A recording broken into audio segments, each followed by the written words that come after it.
Yo, who is ready for some Let's Go Eevee with Ty73 on commentary?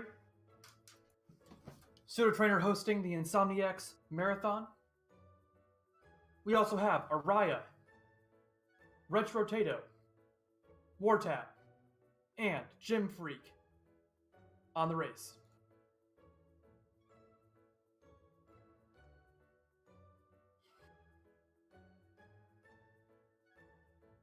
Kevin again dance game?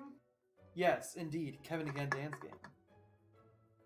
I will be attempting to commentate for you this run.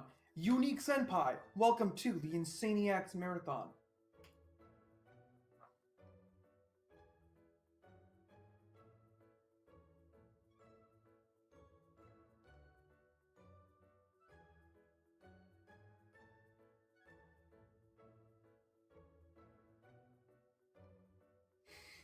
Yes, the names are nice and not vertical now.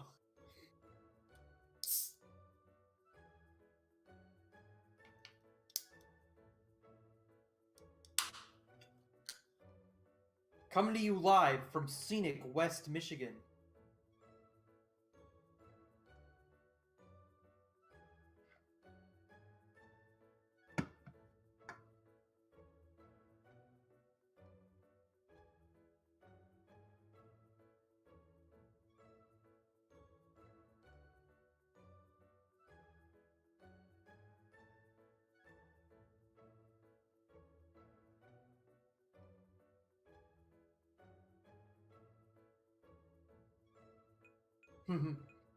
Yeah, this is going to be a bit interesting to try to commentate. I will attempt to tell you who is in the lead, but that rating may change dramatically anywhere up until Koga because of the way that the game works. This game is very similar to Pokemon's Fire Red Round 2 run in that you are required to catch a certain number of Pokemon, log a certain number of Pokemon in your Pokedex. And that causes some pretty serious issues for the entire routing experience. Honestly, the runs here are not going to be that different from real runs because you have to think a lot on the fly for real runs. Oh, everyone's starting. Gym Freak with the last start here, but we're pretty close on timing. And we see that Wartab is actually going to be on Let's Go Pikachu. Interesting choice there, as he's likely to be a few minutes behind from that choice, but he is also a very experienced runner here. He is going to likely be able to keep up with at least Gym Freak and Araya. Retrotato, I'm not as sure, but we will see.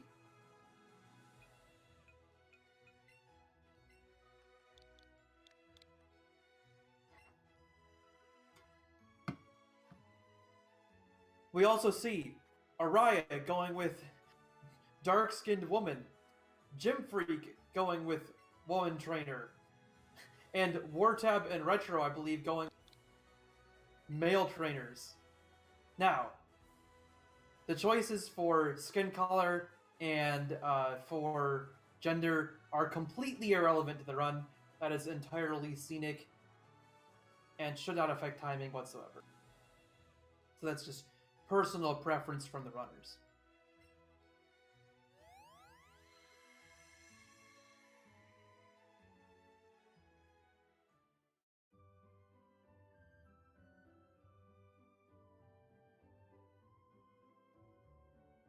Oh, Retro also choosing the female character. Wartab, the only player going with the male. Only player going with the Pikachu. Interesting strats from Wartab.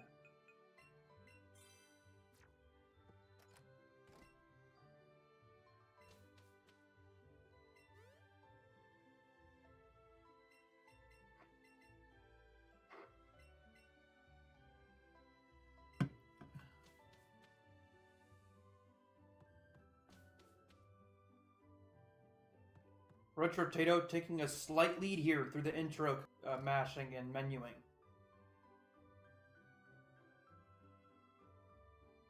Now, like I was saying, this game is extremely RNG heavy because you don't want to catch things very often but you need to catch things because you need to get 50 catches in your Pokedex before you can get through Koga's gym.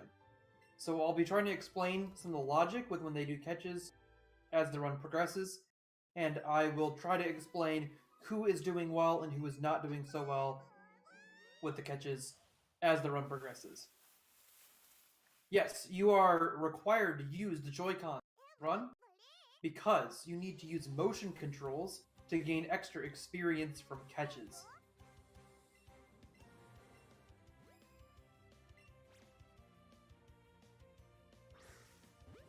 Yeah, Pseudo, if you're still here, it would be nice to one of the runners.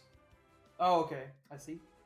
Hopefully we can get that turned up a bit for you guys. Not too much though. I hope you want to hear me a little bit.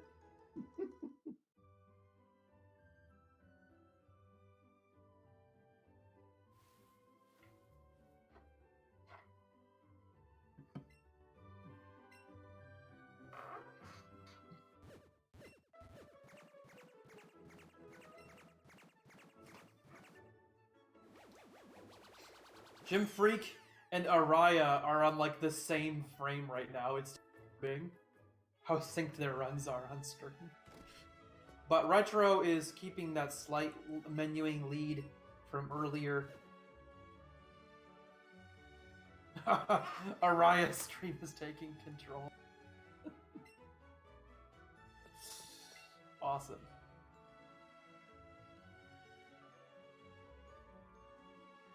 Alright, so I don't believe that nicknaming has any relevance on the speed of the run, so these runners will be electing not to nickname Eevee.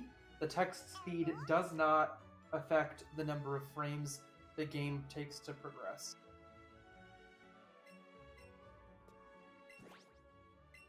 Yes, Retro over in the Danish corner does currently have the world record in this game. Wartab with the BM nicknaming his Pikachu Eevee sucks. Oh my goodness. Checking his Pikachu's nature. It is a relaxed chew. Interesting. He is going to have an interesting time with that relaxed Pikachu. My fiance made this wonderful chart for me to be able to determine what natures do. Let's see what relaxed does. Relaxed is minus speed plus defense. That seems bad. Speed is pretty useful, so that could be a bad nature. I didn't catch the natures from the other runners, but natures aren't actually too relevant in this run. A lot of the relevance mostly comes from how much experience you get out of catches, because you get extra experience from different multipliers. So you'll get extra experience from catching a Pokemon while the circle is very small. It's called an excellent catch versus a great catch when the circle is in the middle or if the circle is really big. This is part of the motion control mechanic that we'll see later. And then also you get extra experience from catching tiny or large Pokemon, because Pokemons have a variable weight in this game like they do in Pokemon Go. Wartab running into a Pidgey. He is... Wartab Shrek'd by running into a Pidgey. He is losing some time now to the other runners. He also just ran into a rat. Oh, Wartab. He's going to run away from that rat too.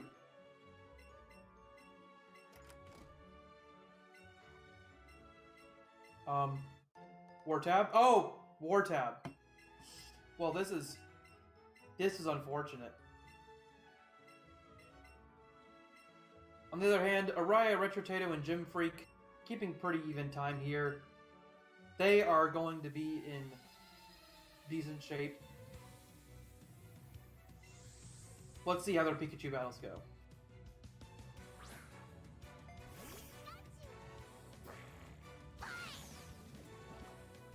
Ooh, Retrotato did get paralyzed by Pikachu. Let's see how that... He's getting a problem now called status lag. In this game, you get status, you get a lot of lag. That's about it. He fully get paralyzed that turn. This is not good. This could be very bad for our intrepid hero. But he managed to defeat the Pikachu in 3 turns, and he should be totally fine now. Araya getting a lead out of that though. The status lag sending Araya ahead of Retrotato.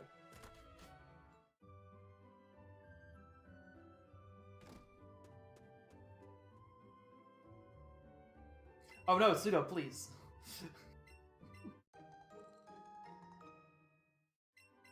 Okay, all the trainers here forced to get the sportswear.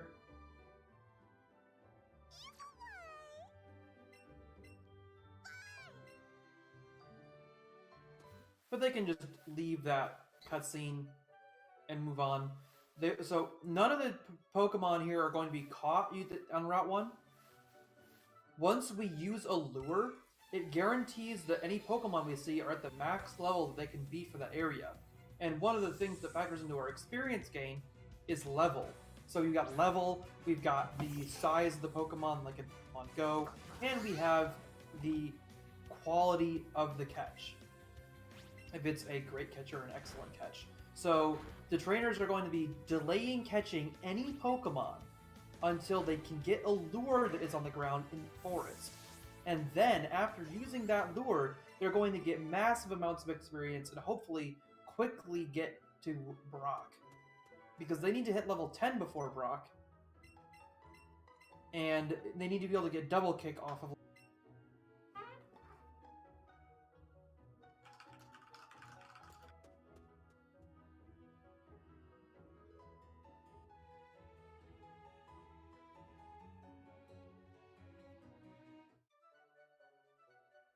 Alright, headed on to the forest. Wartab is at that youngster battle from Route 1 still.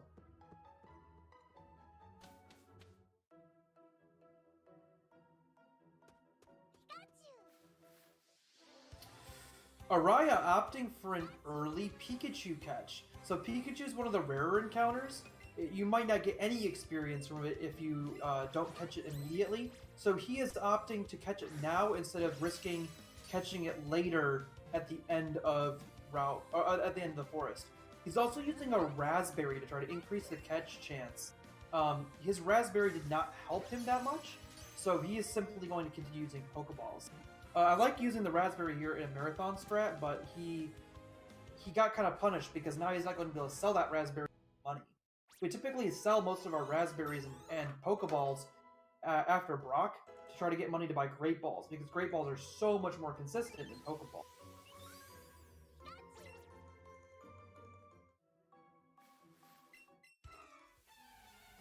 Retrotato's walking here is a little bit interesting. He is doing that because he doesn't want to walk in the grass very much. Walking in the grass is a bit slower than walking in the cut grass, like the path area. So he is walking as much as he possibly can through the path and then taking shortcuts through the grass. It's actually an interesting problem. It's a calculus problem called related rate to try to figure out how much you should walk through the tall grass and how much you should walk through the short grass. But I won't bore you with calculus because we're watching Pokemon. Let's get to back to the Pokemon.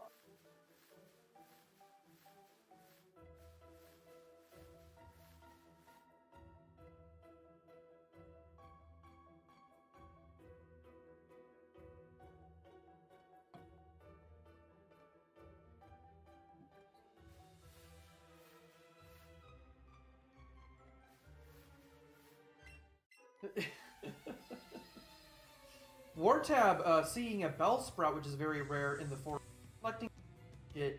This could be very risky, though these catches are very difficult to get. There's these... Oh man, Wartab is having a really hard time. I would not have elected to try to catch a Bulbasaur. You can see the Bulbasaur is attacking repeatedly, and he is really being thrown off here by this Bulbasaur catch. He didn't even get an excellent throw on it. Oh no. In the other corner, Retrotata going for a Caterpie catch here, catching a Pikachu himself.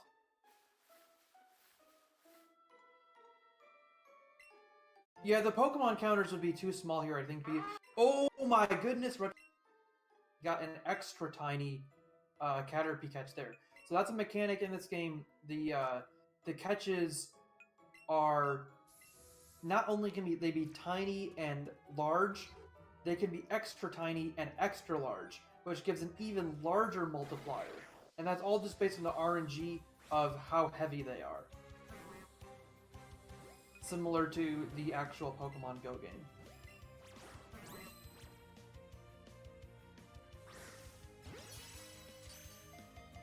Gym Freak still at level 7 here, still trying to grind out some experience. Araya and Retro both getting more catches. So Gym Freak just got a Weedle. Araya got a Bellsprout, which you absolutely need. You need a Bellsprout in order to be able to get into Brock's gym. And Retro just got a Pidgey, which should get him close to everything he wants to catch here in the forest. Retro now getting his Pikachu experience as well. Pikachu can be really useful because you can use a Thunderstone on it and to Raichu very easily. But I don't know if they're going to be using that strat because it takes a lot of time to get up the Celadon Mart to get all of those stones. Araya trying to catch a Kakuna here. Usually you want to try to avoid catching the evolved Kakunas and Metapods and just only catch Weedle and Caterpie and then use those level 7 Weedle and Caterpies that you'll get off of the lure to evolve straight into Kakuna and Metapod with one level. Those evolutions usually being a bit easier and faster on average than getting catches.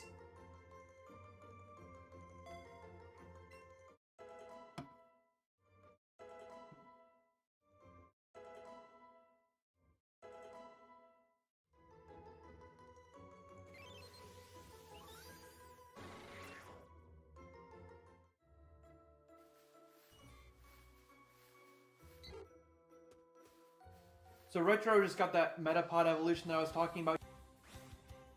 And he should be in plenty of good shape now to... Oh, he's also opting to catch Weedle here for the poke count.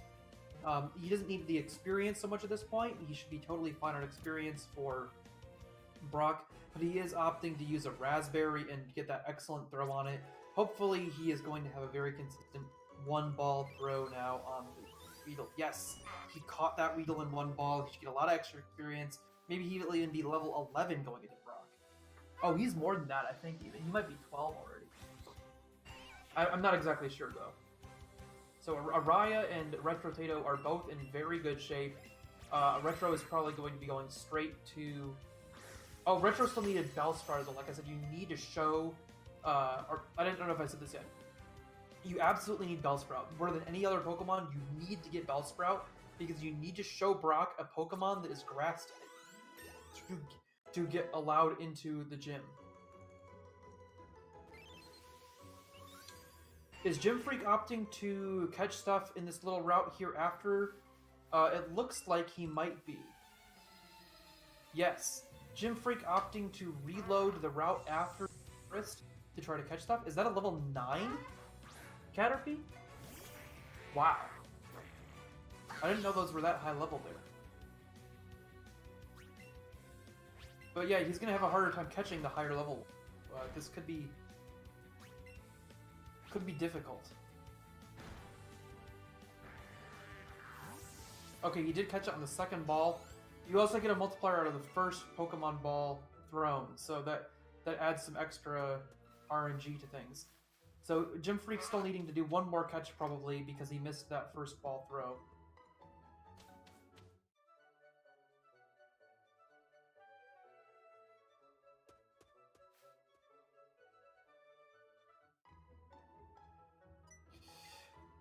Araya and Retro now both on their way to Brock's gym, so I think they are in great shape. Gym Freak needing to do a little bit more catching here to get that level 10. And Wartab catching up on Gym Freak a bit. He's almost through the forest.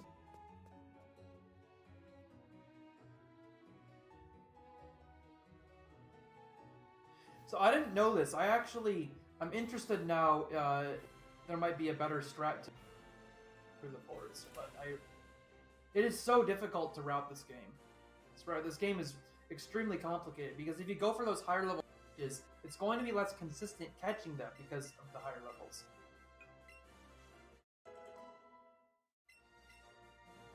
Alright, Jim's got his double kick now. He's ready for Brock. Araya is removing Pokemon from his party because we don't want them to evolve.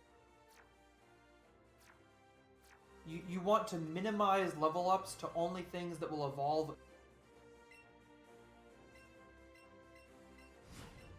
So we need lots and lots of Pokemon. We need 50 Pokemon, so we're definitely going to evolve the Caterpillar.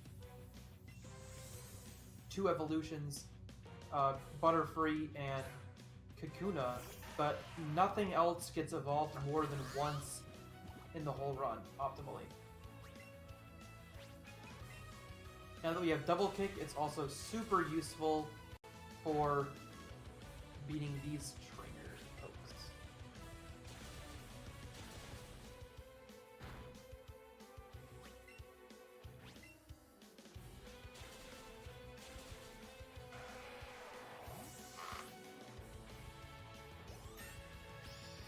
Retro actually killing the Geodude there in 2 turns.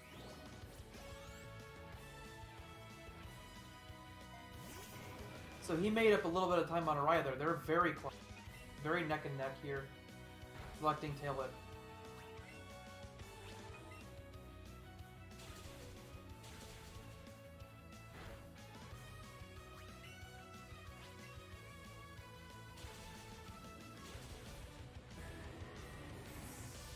And the Onyxes go down.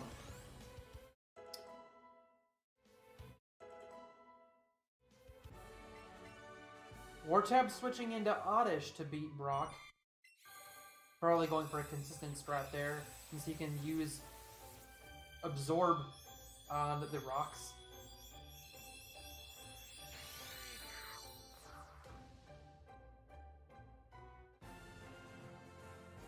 And another interesting thing here is usually when I'm split on the high 5 with Eevee or Pikachu, because then the time from all of the evolutions is incorporated into that split after the trainer battle. So I would split right now at 1955 for that place. We're just making this a Let's Go race.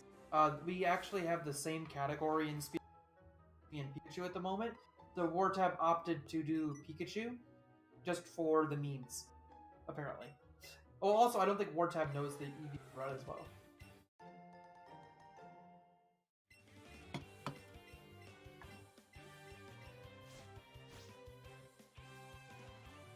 Now, after we've done Brock, like I was saying, we're going to sell Pokeballs and... Oh, he also doesn't have Eevee. Interesting. We're going to sell Pokeballs and Raspberries to get Great Balls. Great Balls are so much more useful than Pokeballs. They're so much more consistent.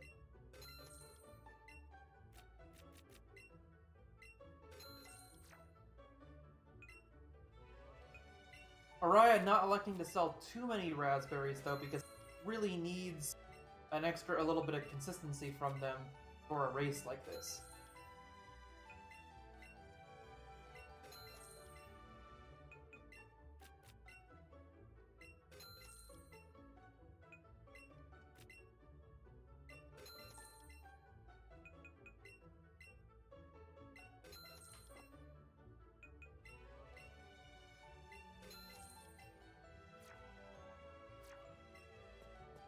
So Araya's finished his shop. Retro's finished his shop. They are in really great shape. They had some great menus there. Parkery, thank you for stopping by the marathon. Hope you're enjoying your time here. We've got a 4-way Let's Go race going between Araya, Retrotato, Jim Freak, and Wartab. All very, very good Pokemon speedrunners here. Retrotato having the world record in this category. Araya being a generally very excellent Pokemon speedrunner himself. Jim Freak being a great Let's Go runner. And Wartab being the top mind in Let's Go Pikachu.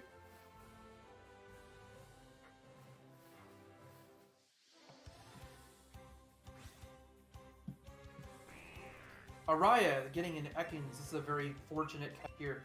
Ekans is a little bit rare on this route, but yeah, he got it. So that'll help his poke count a lot and get him some much needed experience for before Misty, where like we were really needing to get level 10 for Brock to get double kick. You absolutely need to get level 15 for Misty because you need to show Misty a level 15 Pokemon to be allowed into her gym.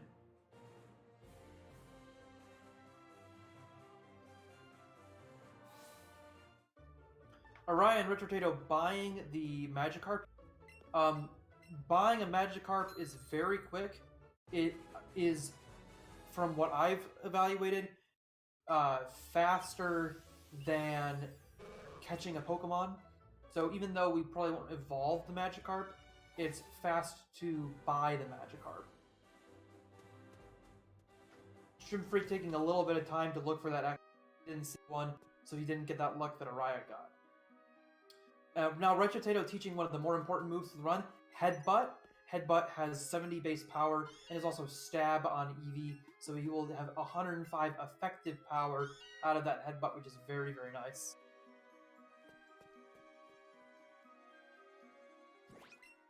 Really, Weed, I'm not sure if I agree with that, partially because the evolution can be kind of slow, but I mean, that seems like a reasonable thing.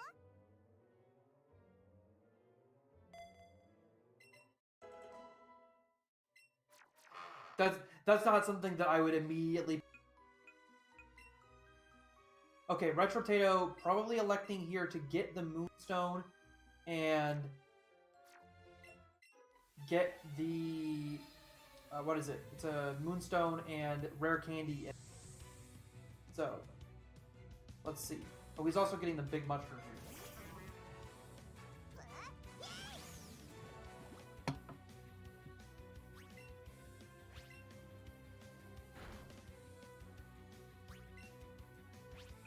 There's that Moonstone I was talking about. Retro probably also has a lure up, so he's waiting to see some tiny or big Pokemon to get those huge strings of multipliers. Not getting the tiny Geodude, though, interestingly.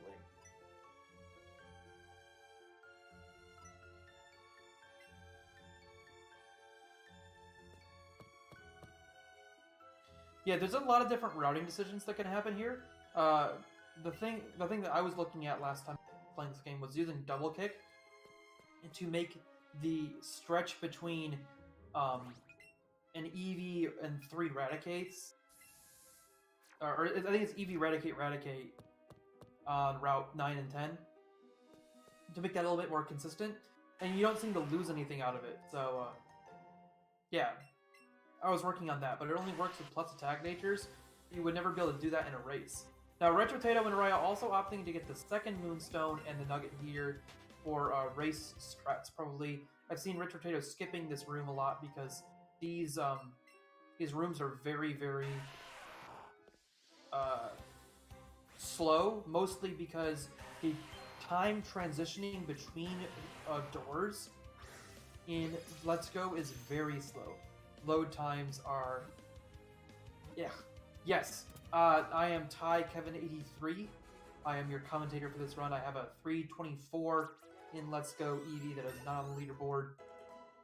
I have a 327 on the leaderboard, and I probably could have had a 321 in that run, except that I twice in the end game to Hydro Pump miss, and then to Arbok on Agatha critting me. So I could have had a 321 in this game, but oh well. Alas. We are simply sitting at a 324 here. But back to the runs. Araya and Retro starting some of their catches for Mount Moon. They're probably going to be using a rare candy to get to 15 early, or 14 early, depending on where their levels end up. They really want to be 15 after Moon. But even more importantly, if you candy to 15 early, it can make some of the battles faster. So early candying can be really useful.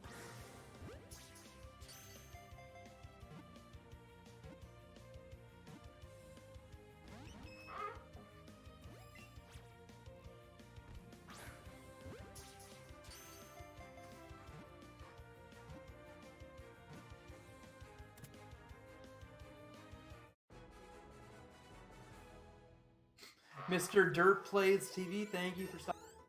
Okay, it looks like Araya just hit level 13, and Retro's about halfway through level 13. So Retro's a little bit ahead on experience, but not so much that it couldn't be made up. You know, it's still a pretty close. Oh, but Araya is still in that first moon room.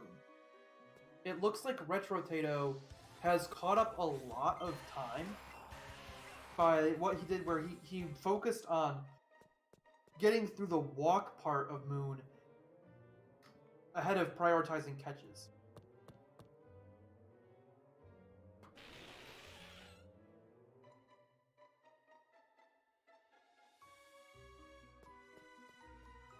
So he's leaving that second room now.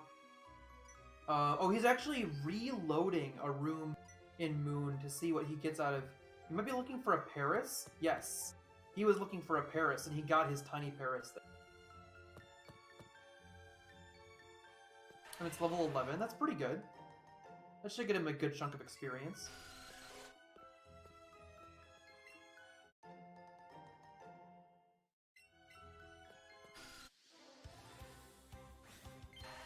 But it looks to me like apart from Araya's Ekans, Araya and Retro are very even on their poke counts.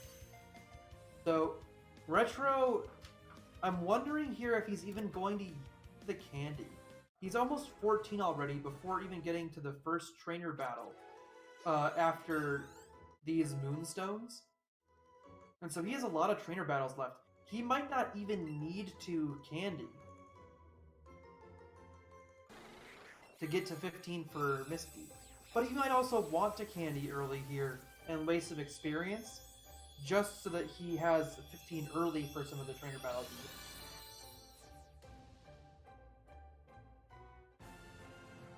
It's really all on the decisions now, but what with his experience routing.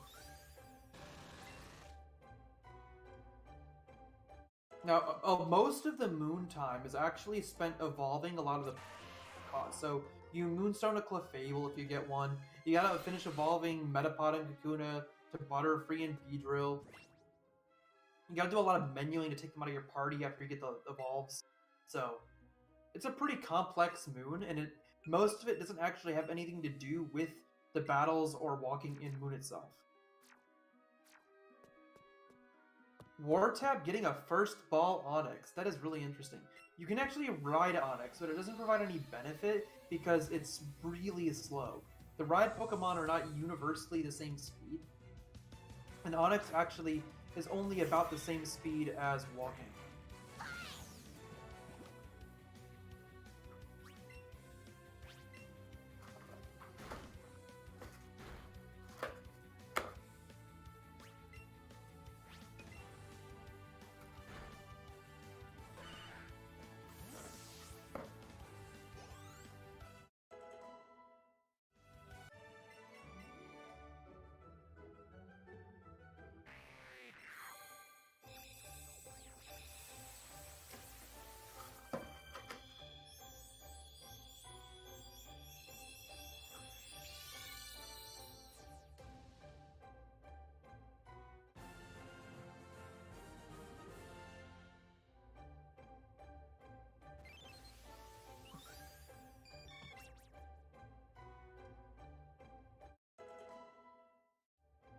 Gym Freak making some good progress here with the cutscene.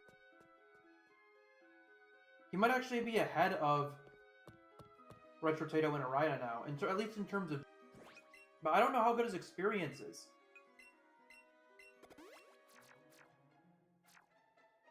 Thanks, Unique Senpai.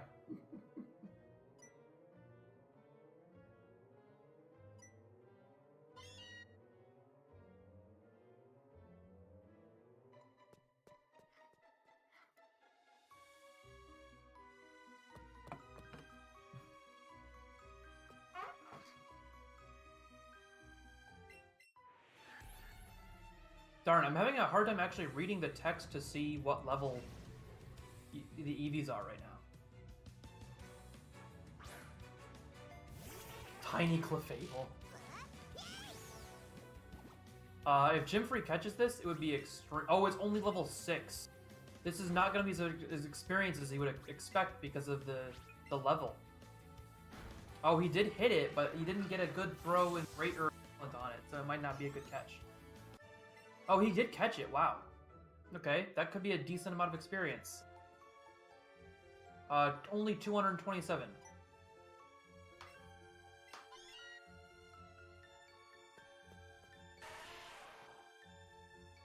So that's a good. He needed that experience definitely, but it's not as much.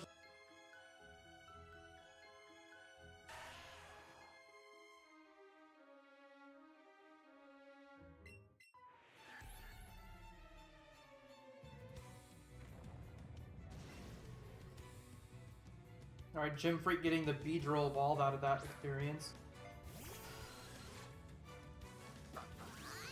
Yeah, Jim Freak should be able to candy now after 14 to 15.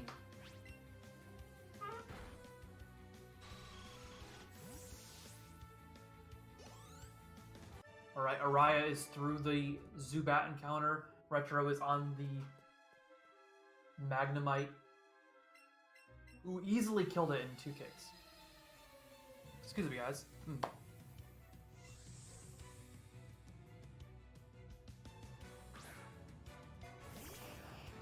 I am not using push to talk accidentally, or actually. That's strange if it's cutting off a lot.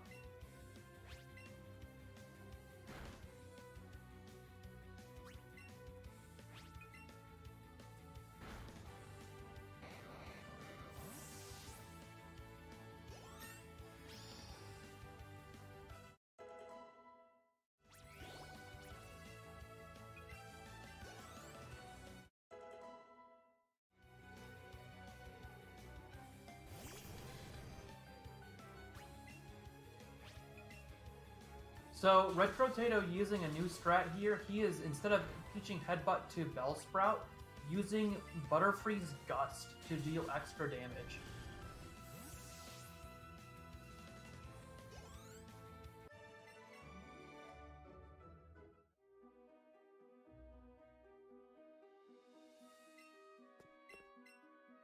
It definitely looks to me like Retro's going to be the first. Yep, Jim Freak opting to candy to 15. So now he'll be 15 before the Jesse and James fight. Jim Freak and Araya now matching.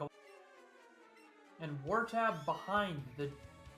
he is behind even the Super Nerd.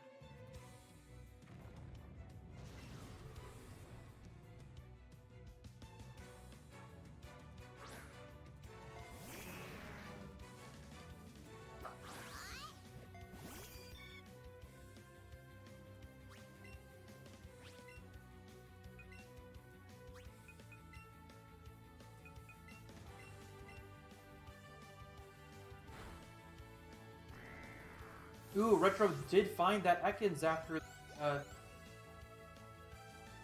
Moon. He did find it in one of those last stretches where you can get an Ekans, so he will have that poke count evened out with Araya.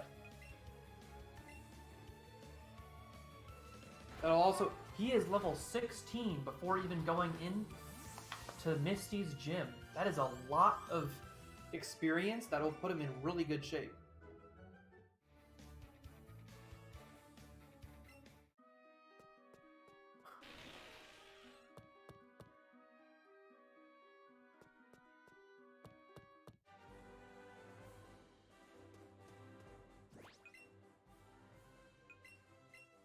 Now, one thing you can do, but I believe most of it, is using the fountain to gain friendship with your Pokemon.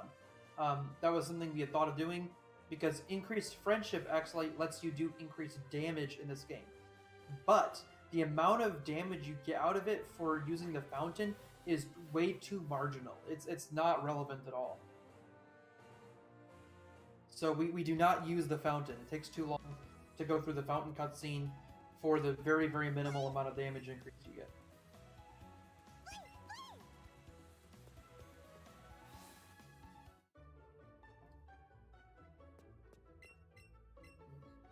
The world record had fountain for a minute. I think didn't Uro use the fountain in a world record for a minute?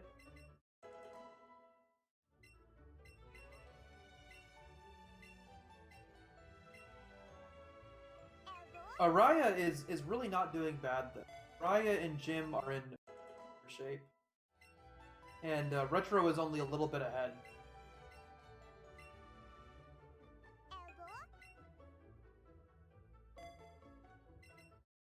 Yeah, there's this mechanic where when you're really a Pokemon, if he one-shots something, he'll turn around and say hello. Like, oh, aren't you proud of me? I crit it. But if you're lower level, or if you have lower friendship, he won't do that little look back at you. So that's another mechanic, another reason for not wanting to increase your friendship early.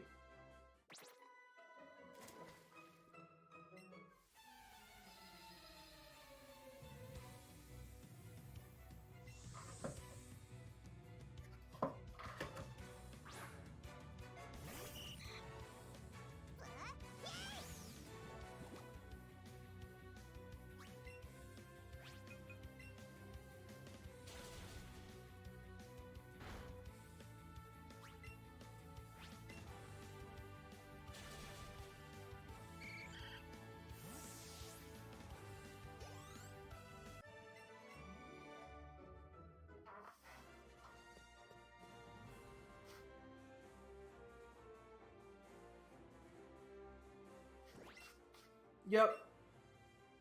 Retro Tato coming in here with a X special on Misty. Oh, this is a great point to explain X items. In this game, X items raise your stat by 2 stages instead of 1 stage. So instead of increasing how much damage Eevee is going to do to this Starmie by 50%, the X item is going to increase it by 100%.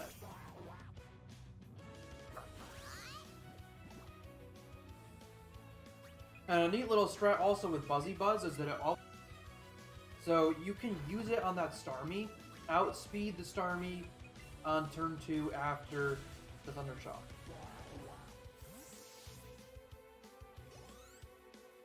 He didn't do it in his current run, but in an old world record.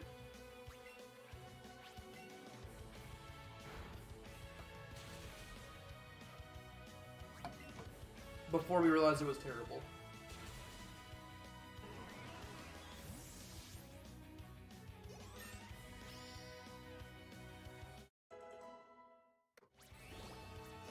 Wartab, because he's on Let's Go Pikachu, has a Mankey in the slot where the other runners got Ekans.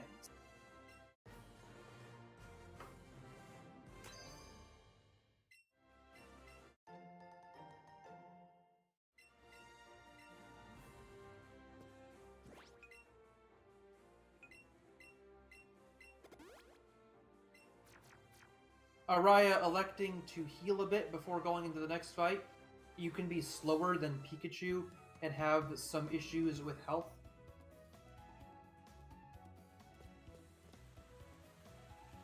Gym Freak electing not to get the rare candy in the behind the house there.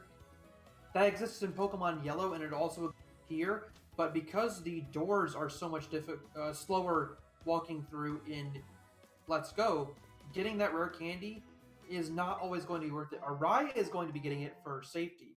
We saw him play safe in the yellow run as well, so I am not surprised that he's getting that rare candy here. But it's very slow in this game, and slow enough that it can actually be faster to do some different strategies, like that double kick strategy I was talking about. Then, excuse me, to get the candy.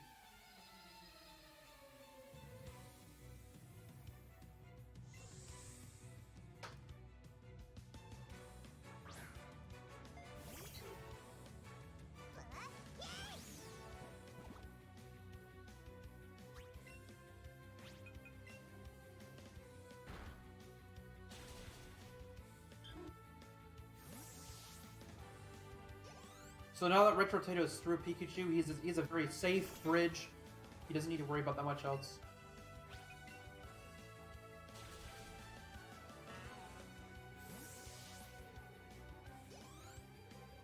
And this is where we're going to start to see the routes diverge a bit, because Wartab's Pikachu has Zippy Zap, which does a metric crap ton of damage. It always critical hits, and it has really high base power also. I think it has... Yeah, I don't even know the numbers. It's insane. Zippy Zap is broken on Pikachu because it's stab and always critical hit. So he is going to get through Misty like it's nobody's business.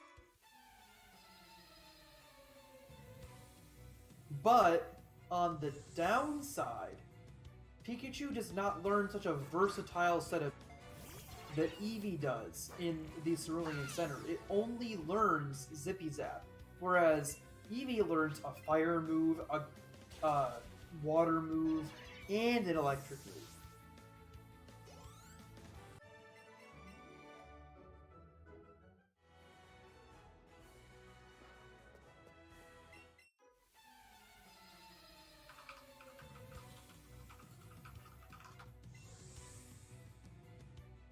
Zippy Zap is 50 base power. It has priority +2 also. But it always goes first, even ahead of Quick. It always goes first. It always criticals, and it has stab. So it's 150 effective power on Pikachu between the critical and the stab, and it always goes first. So on something that's super effective against, like Misty Starmie, it's 300 effective power.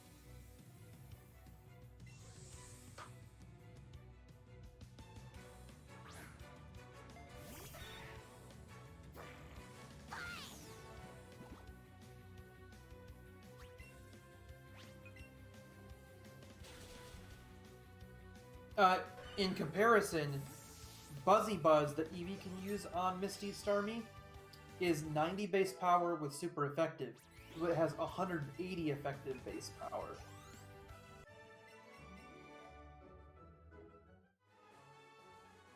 Which, to do the math, is 60% as powerful.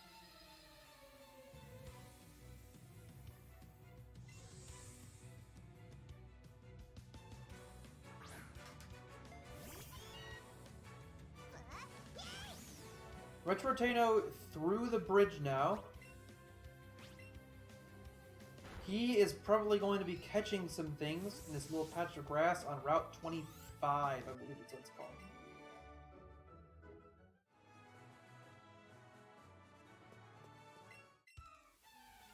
Araya dropping a few trainers back. He is a trainer behind Jim Freak behind Retrotato.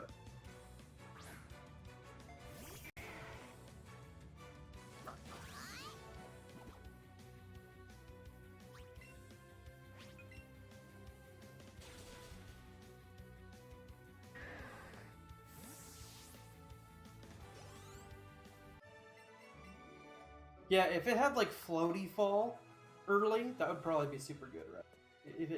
If you had Floaty Fall plus Zippy Zap, I would take that. Ooh, is Retro Trainer going to go for the Psyduck? He is not electing to go for Psyduck. Probably electing to instead catch more things while he gets a lure up on the Route 6 path. He also, as you saw there, was able to dodge all of the trainers between the Nugget Rocket and this Fisherman Wayne fight. A ton of the trainers that are mandatory in Pokemon Yellow become optional due to pathing in Let's Go Eevee and Pikachu. Gem Freak, I believe, is opting here to on Route 6. Meowth is not on the other route. Or sorry, he's opting to catch a Meowth on Route 25 because it doesn't exist at all on Route 6.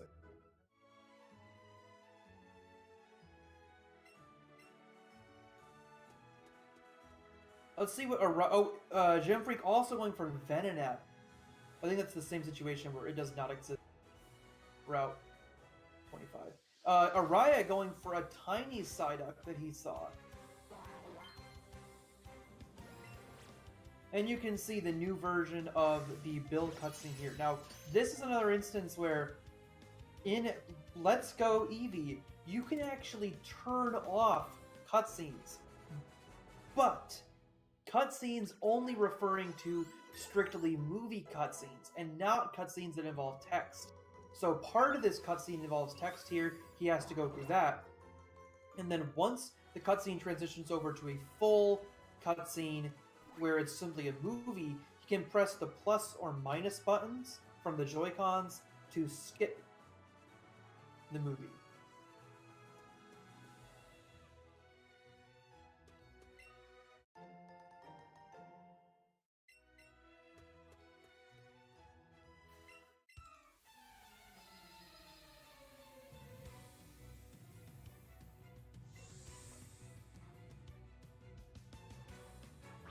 Now, Gym Freak and Araya have regained even placing here because of catching different number of Pokemon on Route 25.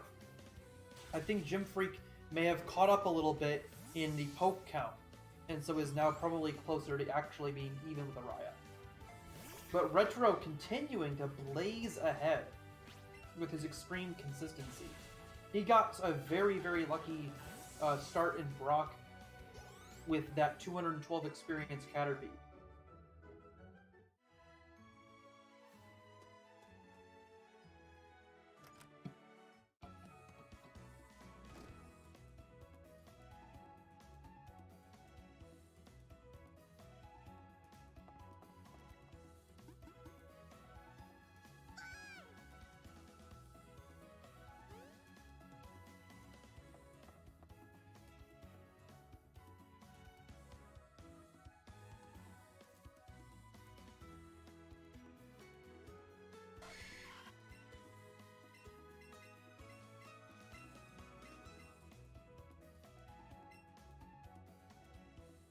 Alright, now Retro Tato, let's see if he opts to walk through the grass on the way down towards Route 6. I would expect that he will not. Ooh, he is. Okay. This means that he is looking for some Pokemon that are exclusive to this route and wanting those Great Balls for consistency for the race.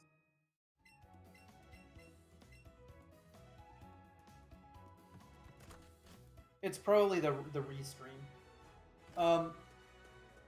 So yeah, you can see some unique Pokemon in that path down. It's Route 5, and that'll help your consistency with poke count, and you can also get some Great Balls on the way down. But those Pokemon won't give you a lot of experience. So sometimes it's optimal to actually skip that section and only grind for encounters on Route 6, where you'll have your lure up, if you're going for the lure Route 6 strat. Yeah. Gym Freak and Araya neck and neck right now. I wish I could see poke count to see if one of them is actually ahead of the other due to how many Pokemon they've caught. It would be very difficult for me to actually count catches for all four of the runners.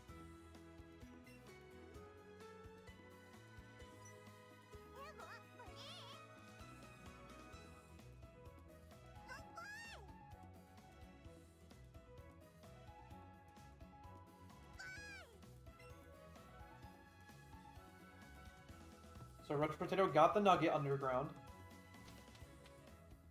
He is opting to get the lure before Route 6. Let's see if he uses it. I would expect he is going to use it then before Route 6 and increase the experience he gets from these catches.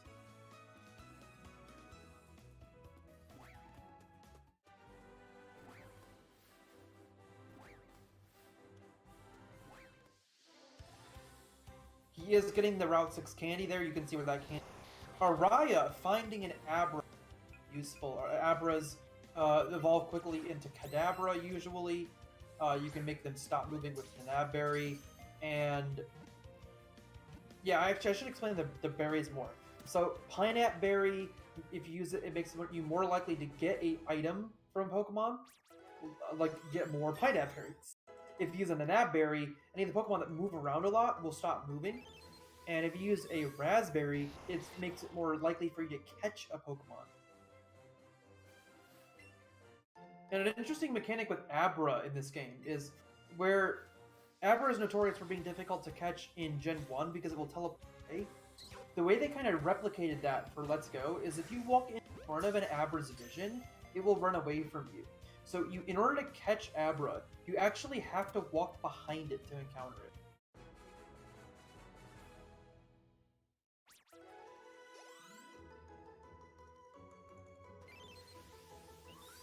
Gym Freak getting a Pearl for his random item.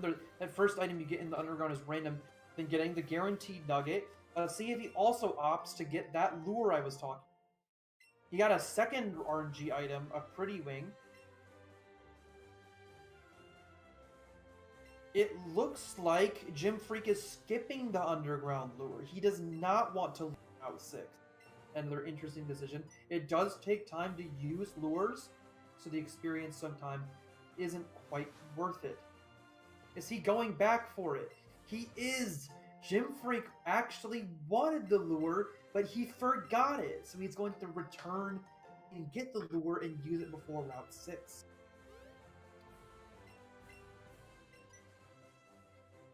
There we go. Gym Freak back on track. But Araya falling behind Gym Freak a bit from taking that time to catch the Abra. And I believe also a Jigglypuff. Oh, Gym Freak there walking in front of the Abra's vision. Like I was talking about. He lost the Abra encounter to walking in front of its vision.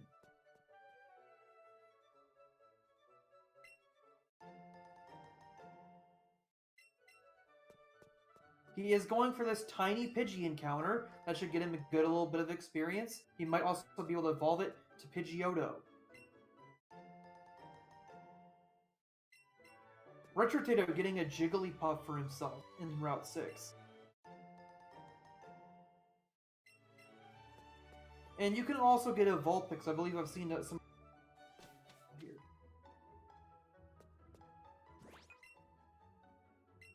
Now, one of the very complex optimizations here is how long to leave Pokemon in your party before switching them in and out. A lot of these Pokemon, you're not actually going to want to have them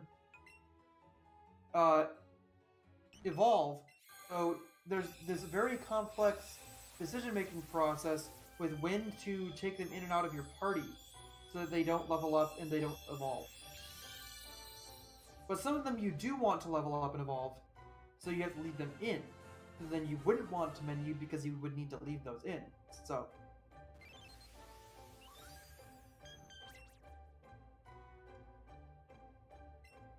Araya evolved his Clefairy to Clefable with his Moonstone. He's now also using the Moonstone Jigglypuff because he's in that same menu. He's got Jigglypuff, got the Clefairy in his party. Oh! Gym Freak finding a tiny Vulpix.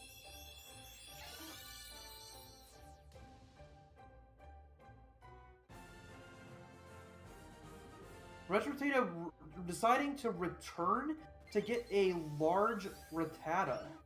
That is an interesting choice, but I can see why he would do it. The extra experience from that size boost being worth more than the extra 6 seconds or so from having to level up Rattata a few more times than the level 21 Rattata you would get on Route 10 if you were to wait to catch a different Rattata.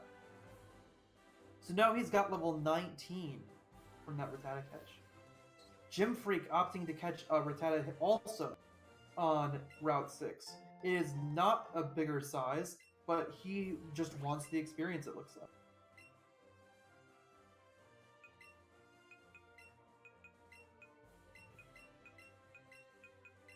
Araya doing send to Oak strats here. This is a strategy where you can send Pokemon you no longer need to Oak and get candies like you would in Pokemon Go. These candies can be used to increase your stats by 1 for each candy you use. Araya also using his rare now. I think he's electing to use 3 rare candies probably. Oh no, it's 2 to level 20. He's also using his mighty candies to increase his attack stat. Let's see if he uses any of the other ones. He is using the Smart Candy to increase his special attack. He is not using the Quick Candy. He's using his Tough Candy to increase. He used a single Tough Candy to increase his defense. Interesting. Interesting strategies here from Araya. Didn't need the speed, but did need a little bit extra defense. Is he opting for that Psyduck? What is he looking for? I'm not sure. He is getting the Psyduck. No, he's not getting the Psyduck. Is he going to reset the route? So Jim Freak and Retro Tato now are doing their shop in Vermilion. We need to buy a bunch of lures for increasing the experience we get from Pokemon on Route 10 and increasing the rate of spawns of different Pokemon. We also need to buy them so that we make it easier to get Rhyhorn in Rock Tunnel. Rhyhorn being a ride Pokemon that does increase our speed of movement.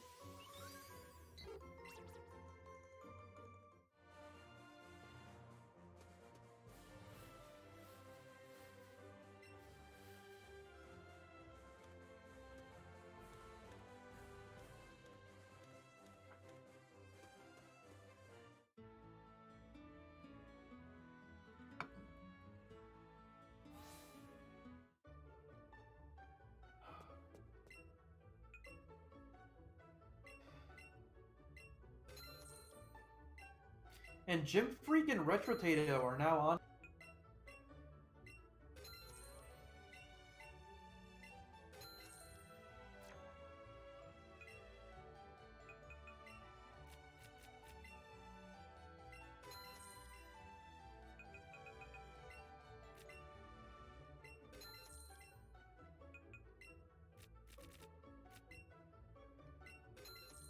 Wow, Araya buying tons of extra lures.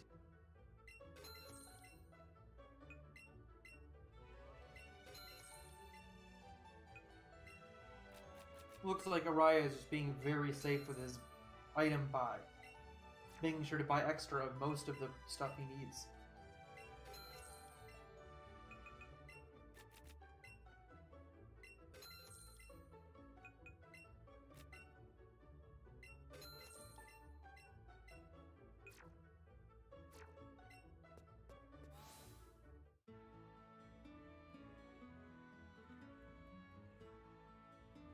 Alright, another thing I didn't mention was you can skip these two trainers on the way to Vermilion by walking between them.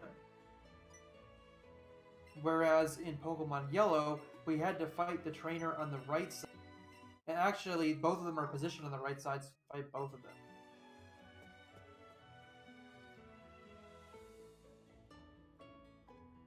So it's a very significant difference between the old games and the way that those skips let you...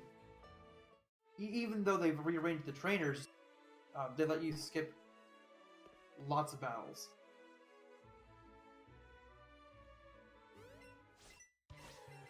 This is our first marathon, actually, that the Insaniacs are doing. So, yeah.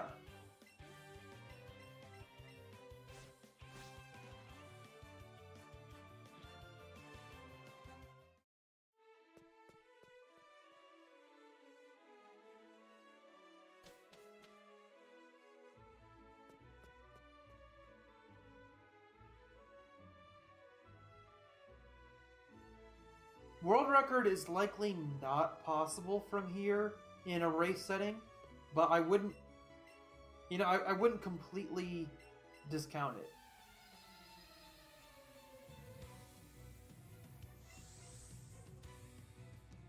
The way that these runs work and how volatile they are, it's hard to completely discount something like a world record happening for these runs still. But it's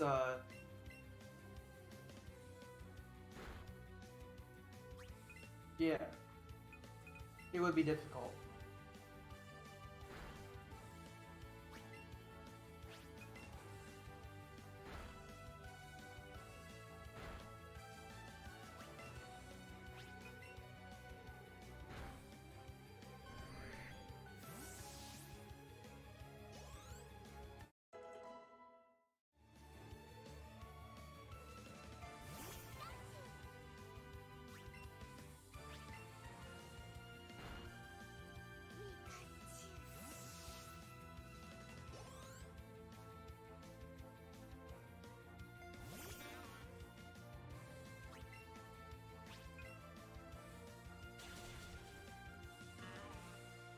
I am Ty Kevin 83. I stream Pokemon Yellow, Pokemon Red, Pokemon Let's Go, and I also occasionally stream Backyard Baseball, of which I am a former world record holder for the 6 inning game. Yeah, Ti Kevin 83.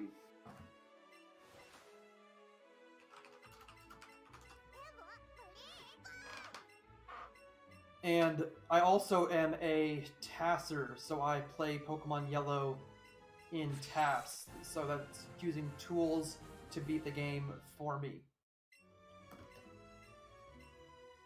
And I've tasked the Pokemon Yellow glitchless and no save corruption.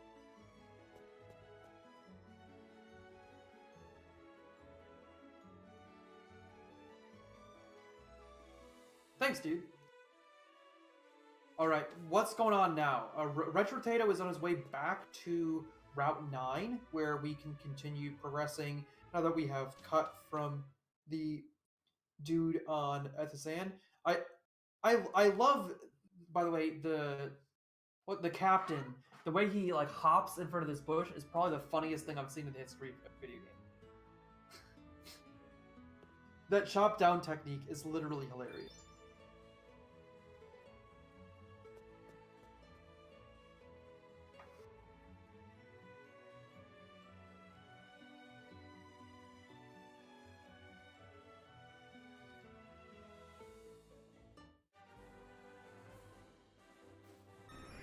Wartab did catch up a bit through the last few segments, but I would think that this is where Pikachu starts to have some serious issues with battles. So let's keep watching and see how Retrotato, Araya, and Gym Freak continue to do here. It looks like they are all pretty close. Okay, in terms of splits, because of the inconsistency of catch routing, the next really important split is Koga. Like, I'm not even joking. There is technically a split the runners use to, like, somewhat gauge things. After Rock Tunnel, or after they beat Giovanni in the Rocket Hideout underneath the game corner. But a lot of runners don't even like that split because it's so inconsistent with like when you catch things. Every run is going to be different.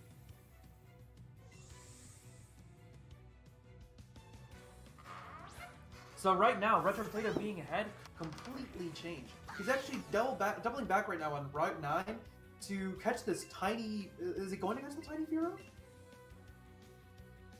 I think he is. No, he wants the Ether in one of these Niddos?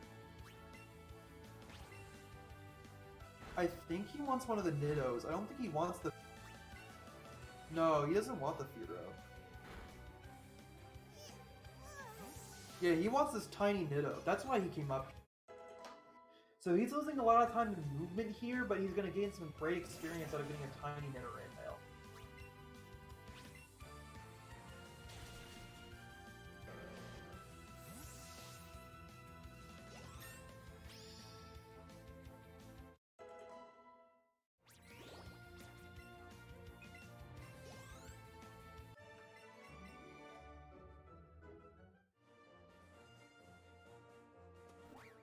Wartab is a little off here as you can hit one of the... Oh, Wartab juking the trainers again. That was close, but he made it through.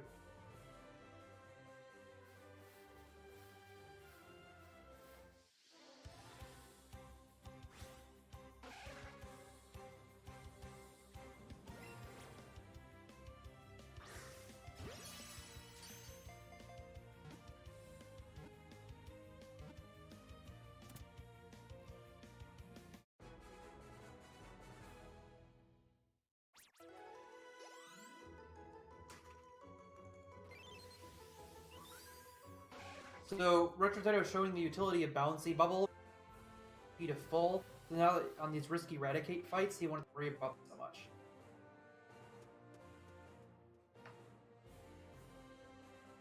And now he's opting to Buzzy Buzz the Eradicate here so he is faster. interesting strategy considering the potential status lag issues. But it did actually work quite well for him.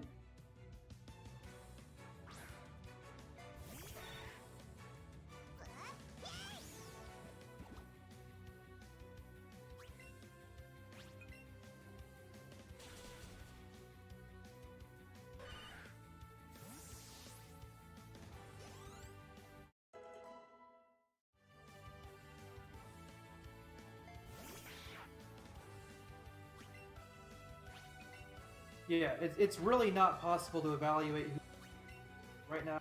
I'm just trying to give a general commentary of where things... because Retrotato does seem to be pulling out a bit of a lead, just in terms of the number of catches he's gotten, the progress he's made through the different areas.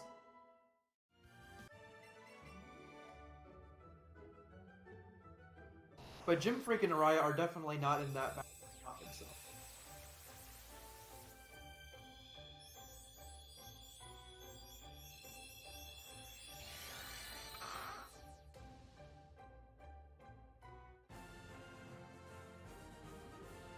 Now, the runners here really want to catch Nidoran Male and Nidoran, because if they catch them, they can evolve them into Nidorino and Nidorina, and those are really quick evolves. It's like a one level evolve. Any one level evolve is a great way to increase your poke count for Dakota. And yes, welcome Storms. Storms' time is just behind Retrotato in this.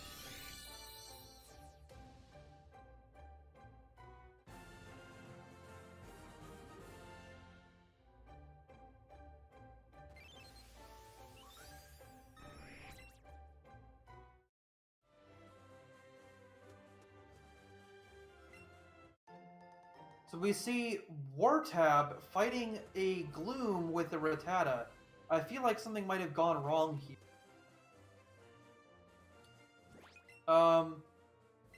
Switching back to Eevee Suck now. Oh, Wartab.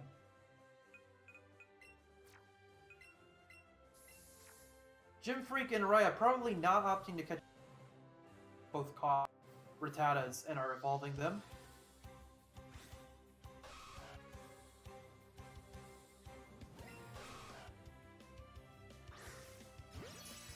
Araya did find his Nido male finally.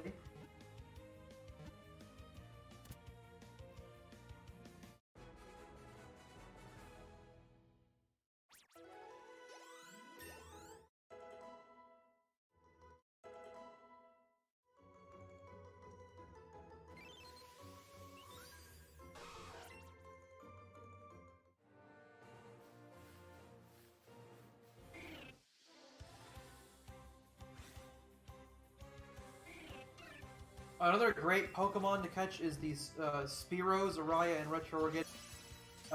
Retro also opted to use the battle against Raticate that Lorelei shows up for as a way to deload and respawn Pokemon on Route 10, which helps find more of different Pokemon if you're getting a lot of the same ones spawning over and over again. And now that they have Spearow, they should have a great opportunity to evolve that into a Fearow in one level. Now, another thing I've been seeing a lot of people do is walking around instead of cutting the bush here before Rock Tunnel. I thought I had timed that it is faster to cut the bush and walk to Rock Tunnel that way, but I might be wrong there.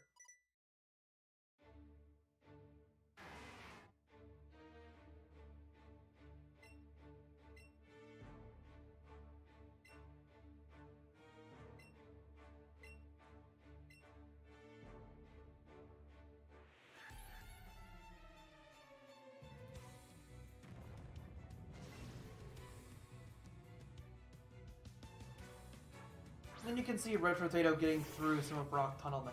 He's looking for a Rhyhorn and Cubone, Machop, and Zubat in Rock Tunnel. Zubat can evolve in one level too. Oh, Wartab hitting an optional.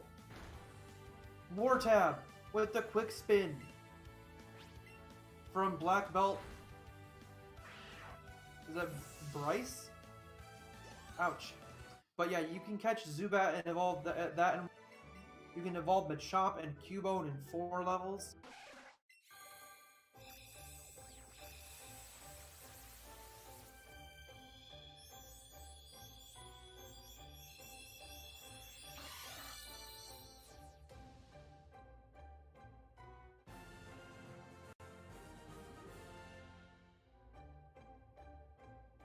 Gym Freak also opting for the walk around. I don't know, guys. I thought I had timed this. I am surprised to see so many people walking around.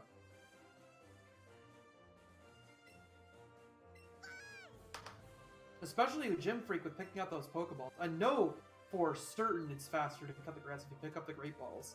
But it might be faster to walk around if you're not. Araya still grinding for catches on Route 10.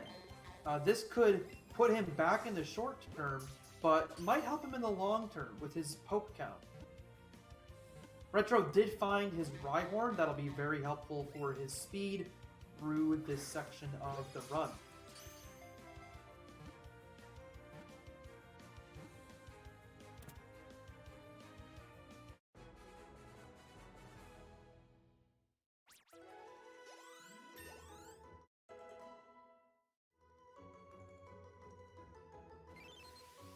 Gym Freak also in Rock Tunnel now. He's catching a tiny Zubat. That should help his experience. It should help his poke count. Araya! Yes, thank you. Somebody doing chop down.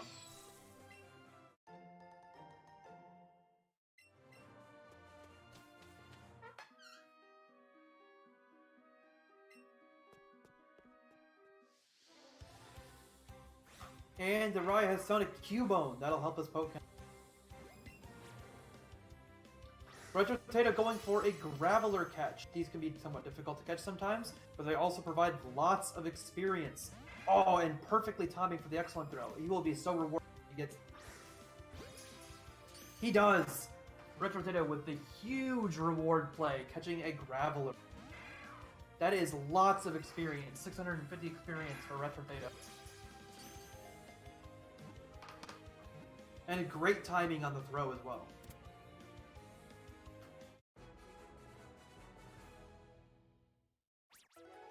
Yeah, you mean like the cutting the bush versus walking around?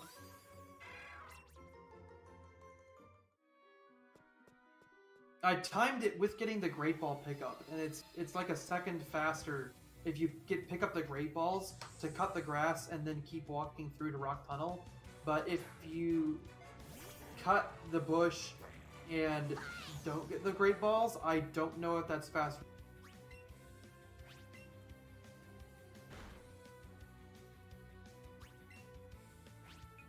So, interesting stuff.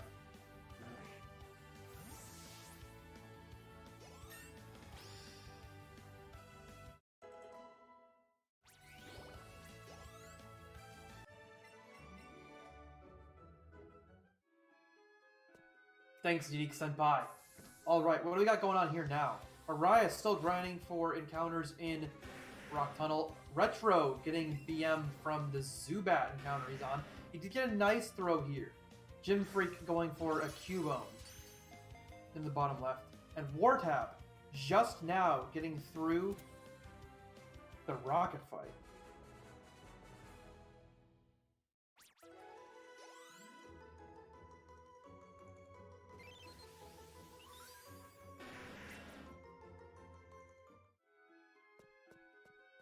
It looked like Araya got his Rhyhorn encounter.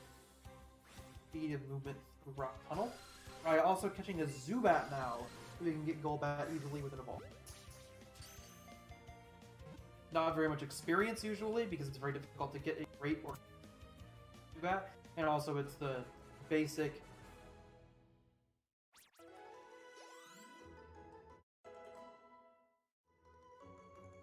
Does Araya not have a Rhyhorn?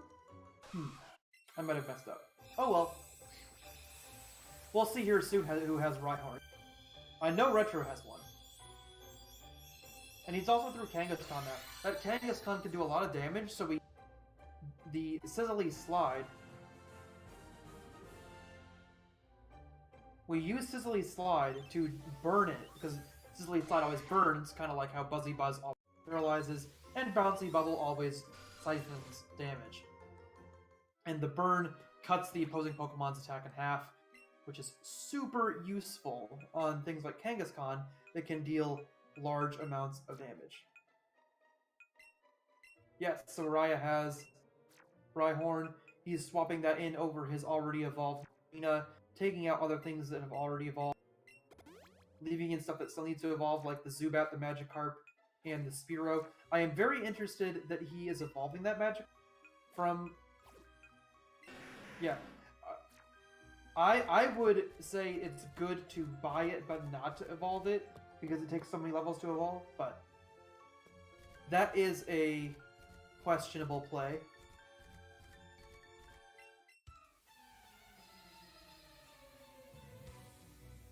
This is really like the intense part of the run here. Because we have no idea. No idea who is in the lead until Koga. And Jimby, that's the real problem. We won't know remotely who is in the splits have no value.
Okay, can you guys hear me again?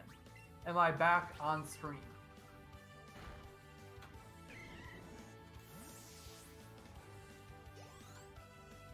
Awesome! Alright, let's see how everyone is doing. Once I get the chat back up so I can hear you guys in the chat. Okay. Rich Potato's getting through a hiker. Araya getting through a hiker. Gym Freak evolving Nidoran female into Nidorina. And Wartab in the rear. Menuing. He is not even yet in Rock Tunnel.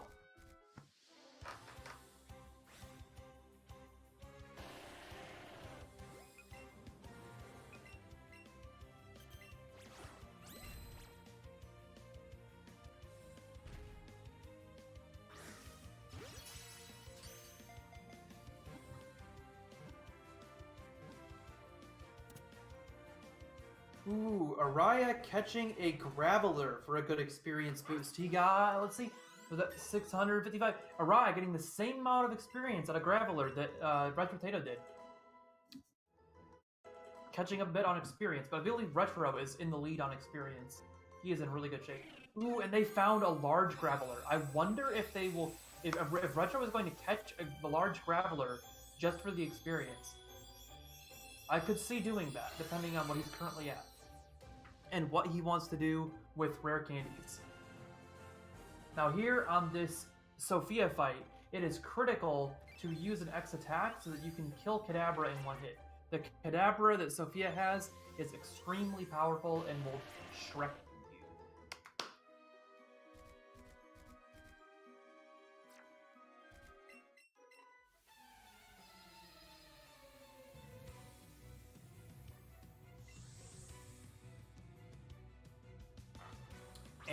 and Retro has proceeded through Sophia. Araya just behind starting Sophia. Gym Freak a little bit further behind, taking out a Hiker. Wartab not even in Rock Tunnel yet. Oh, but Wartab switching to Nidoking. Wartab teaching Dig to Nidoking, which he fought an extra trainer for, so that he can use Nidoking to plow through Rock Tunnel. Pikachu is in really bad shape to beat a lot of these fights on its own. Wartab also finding Rhyhorn very quickly. He might be able to catch up some time from this series of plays.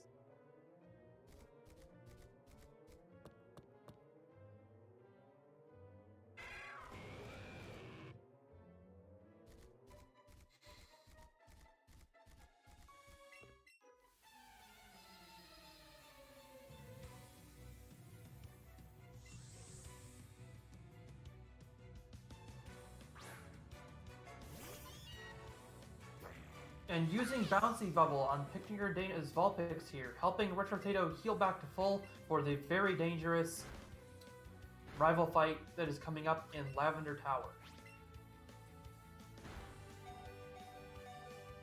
A lot of the fights in this game are very dangerous simply due to the fact that you are very, very underleveled from only getting experience really out of catches.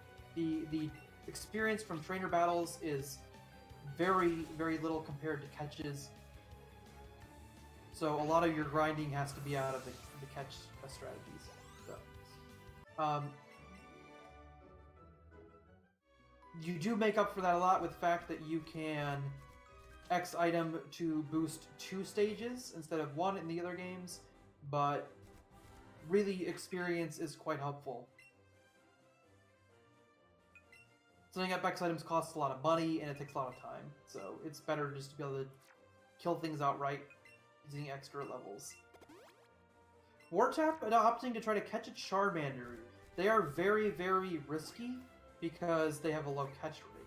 But if you do catch one, it can help you get a quick evolution as well. And some good experience. I don't see this going too well. Retrotato is now on the rival fight in Lavender Tower. Okay, Wartab did eventually get the Charmander. That wasn't too much time lost considering how much of a troll a Charmander can be. But he did not get very much experience out of it in the end, probably in large part due to the fact that it was not a first ball catch. Alright, Gym Freak starting to lag behind a bit at the end of Rock Tunnel. Araya is starting the rival battle. Retrotato is just now able to progress through the rival battle. And Gym Freak getting to the beginning of Lavender Tower. Alright guys, as these rival battles progress, after the rival battle they're going to go get Glitzy Glow, which is a psychic type move, and they're going to set up the nature that the Starmie will be by picking the nature of all further encounters for the next day.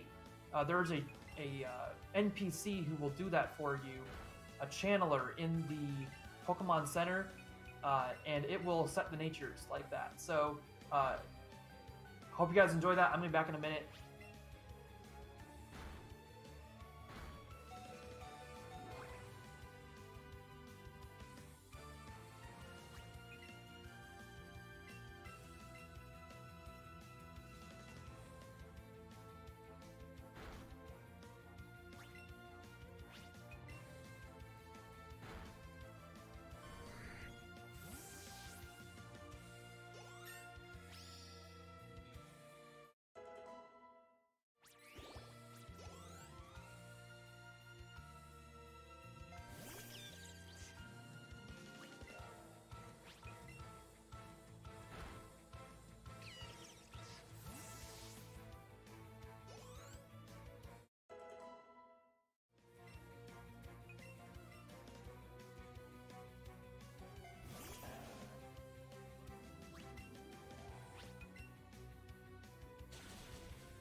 Hello, I have returned.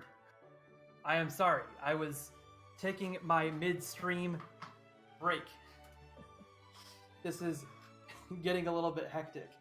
Alright, let's see where everything is at now. I did not turn off my PC this time. I took a quick step away from the PC. Alright. Retrotato is progressing into the rocket hideout. Araya is just now entering Celadon City, where he will get Glitzy Glow, his psychic move, and he will also learn... Or sorry, he will also set up the nature for Starmie, like I was talking about earlier. Gym Freak doing the same now. I'm sorry, Jim B, it's 3.5 hours.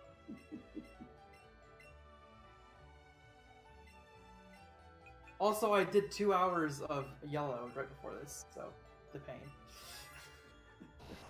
But I enjoy it. I love telling you guys about these runs. So you can see Araya just set up that nature for Starmie. Jim Freak setting up Glitzy Glow. Retrotato is taking out Hypno.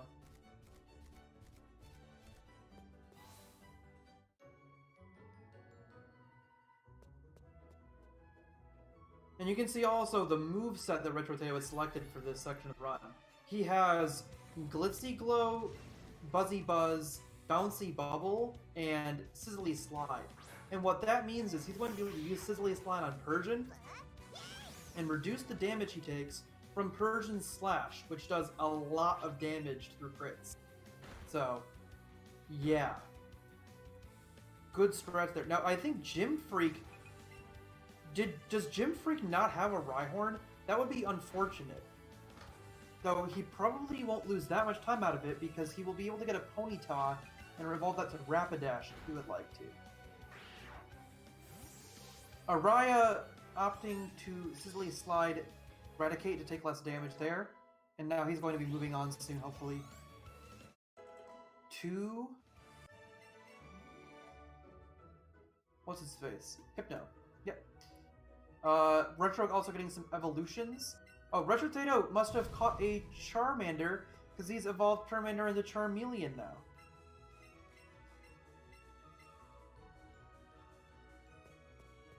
I bet Retrotato is doing really good on poke count if he's able to evolve into a Charmeleon.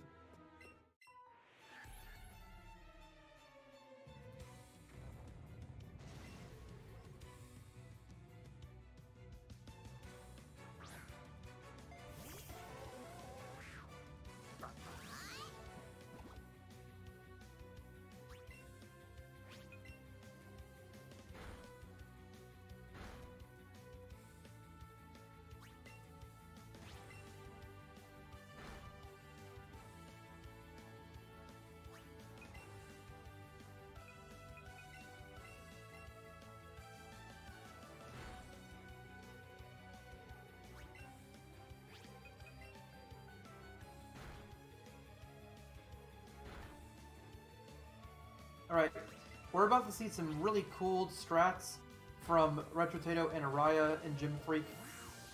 Setting up... Ooh. My stream is lagging. Setting up Jesse and James so that you don't get quite as destroyed by poison from Jesse and James' Arbok and Weezing.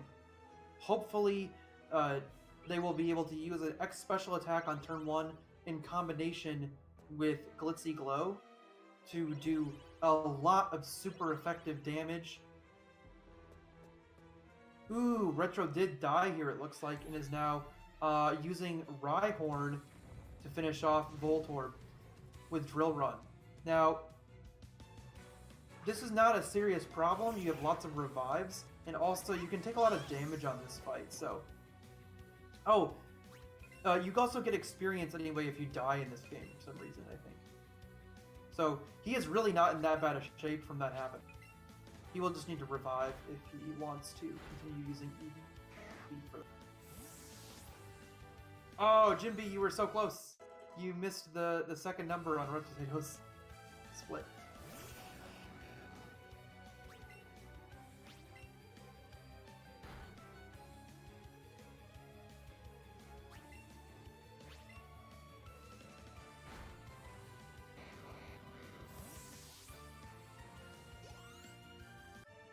Oh, Eevee's still alive. Interesting.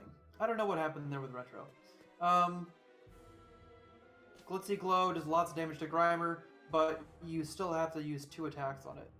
He revived Eevee mid-fight. Okay. Okay, cool. The puzzles here with the teleport pads, or the spin pads, are identical to Gen 1 and Gen 3 remakes of Gen 1. However, there's this additional puzzle where Eevee has to go get the lift key from this section, and there's also an additional battle against somebody named Archer. And the Jesse and James battles are double battles instead of single battles like in the original games. So, yeah. This game is a little bit more like Yellow than Red, Blue, and Fire Leaf Green because it contains the Jesse and James storyline. But it's also kind of mixed in with the anime and the manga because of the presence of Archer.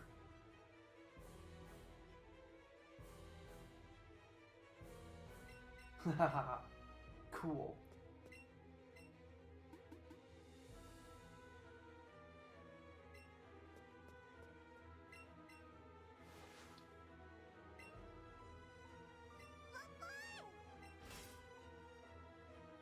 Is Wartab out of Rock Tunnel yet? He seems to be evolving some Pokemon. He also has just evolved his Charmander to Charmeleon like Retrotato did. Retrotato is about to do the Jesse and James fight I'm talking about, which is, it has a lot of really cool strategies. I really like the Jesse and James fight. Retotato's rare candy here he's getting for Starmie. The candies we get will no longer be necessary for Eevee, but they will be very useful for Starmie.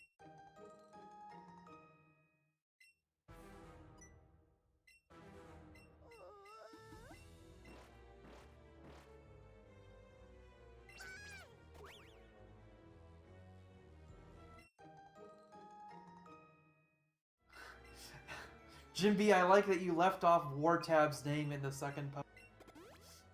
Oh, yeah, in the first one. It's just Retro Araya, Jim Freak, and then 135.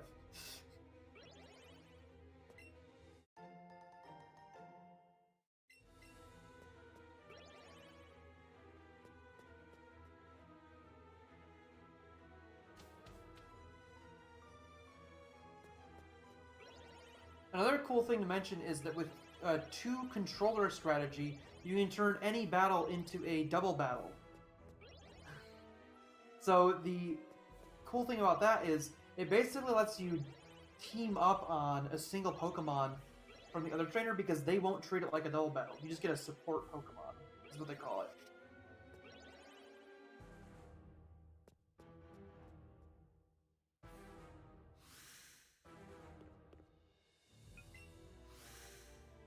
Ghost fixing Jimbot.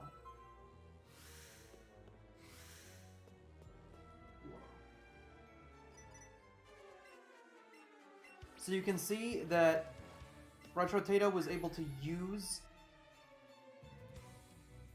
an X special attack on Eevee on turn 1 and also attack in the same turn to get Arbok pretty low.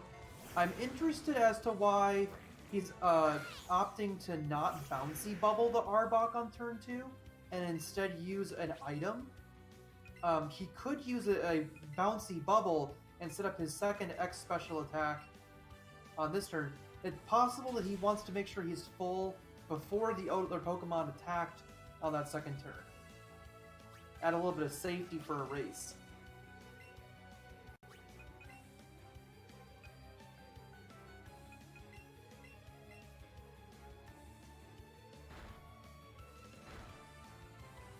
Hey Matt Kelly, welcome to the Insaniacs Marathon here. We've got Araya, Retrotato, Jim Freak, and Wartab all in a tight race for Let's Go Eevee and Pikachu. Retrotato now has possessed... what am I saying? He is through the Jesse and James fight. He's proceeded through Jesse and James fight. Araya is now starting it, and Jim Freak is getting through the puzzles so that he can start it too.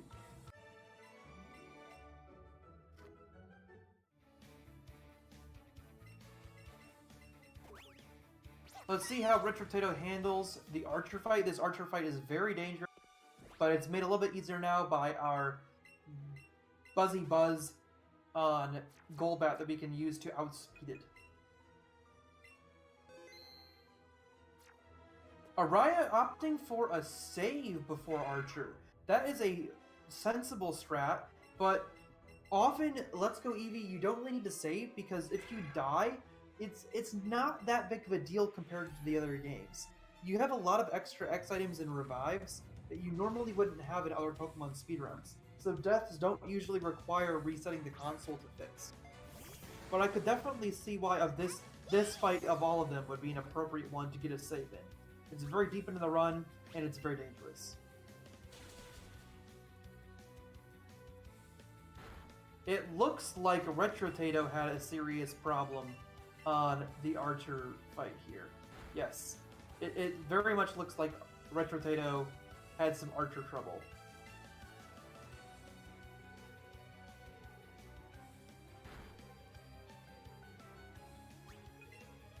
And he's going to need to swap into Golbat also here so he can heal the Eevee and be at full again to basically restart Archer.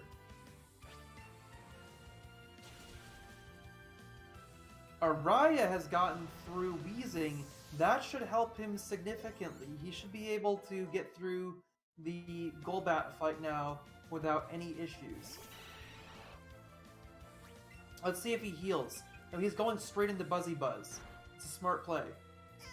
Oh, and he got killed by Air Slash.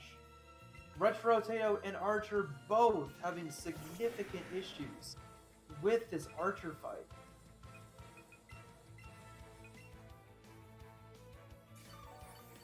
But Retrotato now should be able to progress through the end here by using Buzzy Buzz to finish off the Golbat. He is using an X special attack, interesting. So he is setting up again to try to make it easier for his Buzzy Buzz to kill this Golbat. And now it should be a guaranteed win. Okay, Retrotato recovered. Let's see what Araya can do here.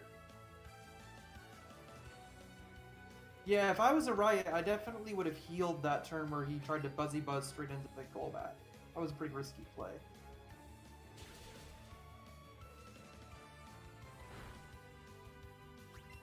But he should be able to win now. So he actually... Neither runner lost too much time there because both had very bad Archer fights. And we are definitely out of world record land with Archer fights like that. That is not going to work. And Retrotato is using a revive here because he doesn't want to outright die if he has something go wrong in the Giovanni fight. He wants to be able to continue the run and revive Eevee again. Yeah, this is kind of the opposite of a Pokemon Yellow race, where the mid-game is slow and a slog for a race, but the start and end are very, very intense. The mid-game of a Let's Go race is insane, because of all the variants with the Jesse and James fights, the Archer fight, this Giovanni fight, and also, on top of all that, the extreme variants with all the catch routing. Retrotato opting to play very safe and go with a second heal here, now that he's burned the Persian and is taking less damage. So he's going back into Scizzy Slide again, and is finishing off Persian. Now, after he's killed Persian, Giovanni is very free. You can just finish the Giovanni fight with a bouncy bubble with 4 times effectiveness. That is a 360 effective power bouncy bubble.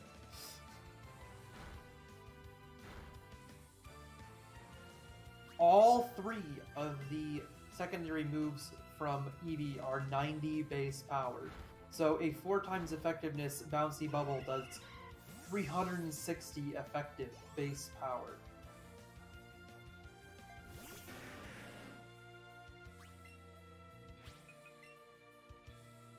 That's even more than a super effective Zippy Zap.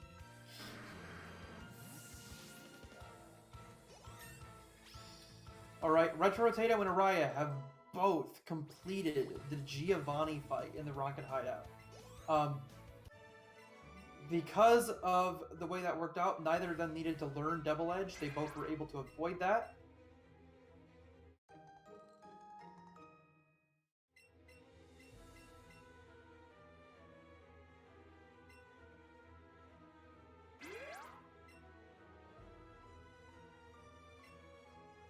And now they can get something called a Sky Dash. Sky Dash is very useful.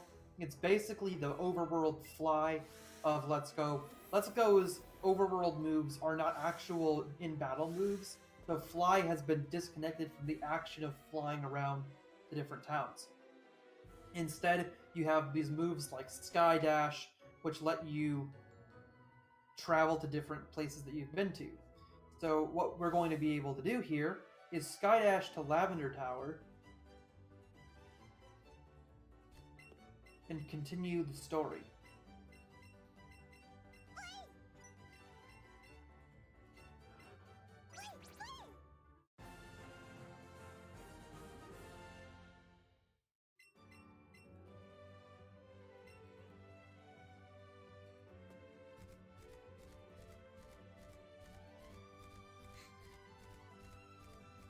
Yes, War Tab is very close behind, right?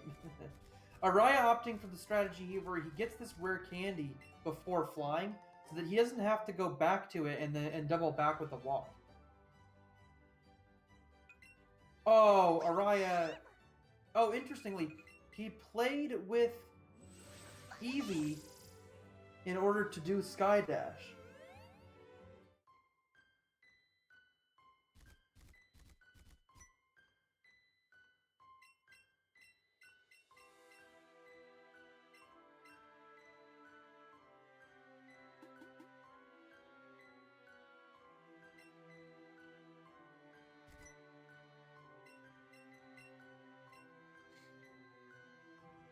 Another cool thing you can do in this run is that you can move around your boxes inside of the menu. So you can make your Pokemon bag be in a different slot and actually put your town map in slot 1.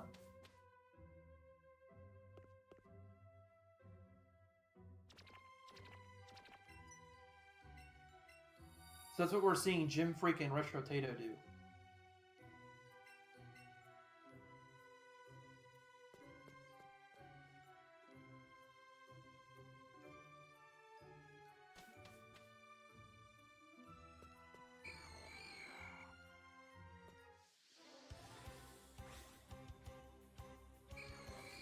Okay, Regis Mark. Well, feel free to watch Jim Freak and Retro Tato's menuing and see how that works. I am very excited for Jim Freak. Jim Freak's been having a great race here. Let's go. I think Bucket Strats is just referring to the fact that when Araya played with Eevee, it had a bucket on the head, which was hilarious and quite entertaining.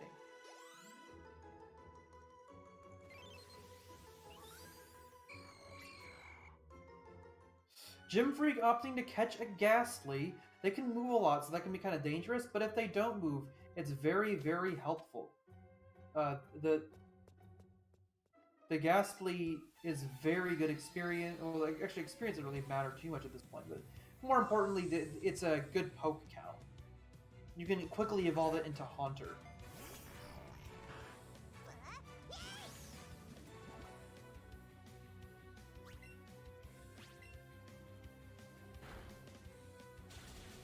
And Retro Tato going to be using the cutscene skip strat again here once the text box proceeds through to the actual full movie cutscene. Because you can skip cutscenes, but only the cutscenes that are true movies and have no... Araya getting a little bit of bad RNG from the placement of the trainer and the way it turned, but he's now through.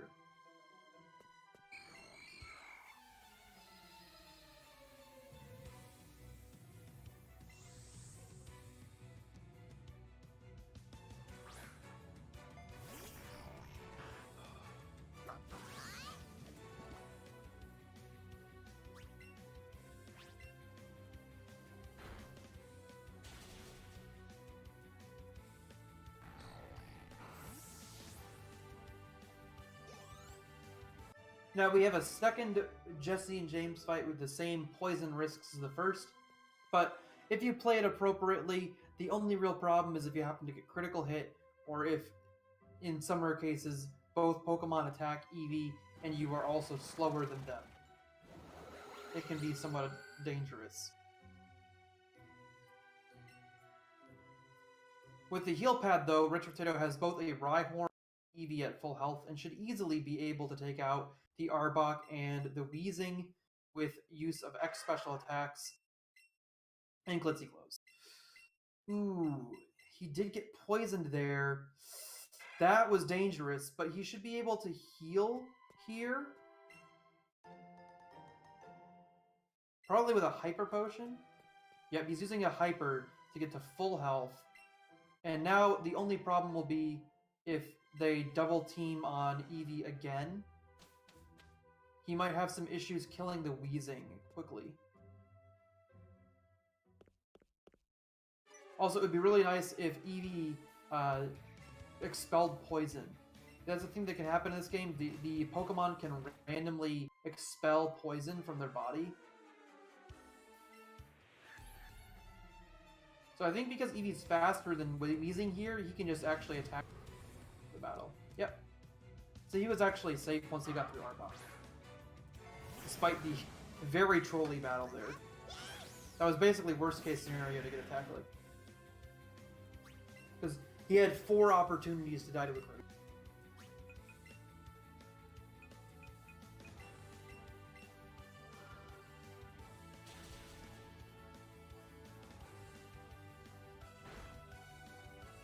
Eevee has become paralyzed. That is definitely not good. I wonder if Araya will opt for... Oh, he's opting to use a Super Potion. He's going to have to attack through the paralysis. Oh, bad luck there. He's going to have to go for that again if he wants to keep the same strat.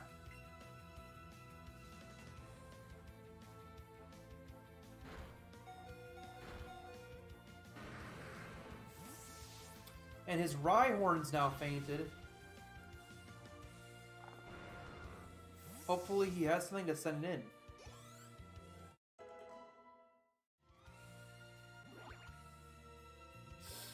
That's good that he expelled the paralysis there. That was really good RNG, expelling the paralysis. But then Araya and Retro Potato got some really bad fights through this section. They both got trolled heavily on the Archer fight, and they're both getting trolled a little bit on the Jesse and James fight, though Araya worse than the trolling that Retro Potato experienced, with having to swap in a new Pokemon. It looks like Gym Freak is also having some serious trouble in the Jesse and James fight. Let's see how he decides to get through Weezing and Arbok. He appears to have Buzzy Buzzed Arbok on turn 1 to reduce its speed, which would help him on the subsequent turns, killing it with X Special Attack and Glitzy Glow.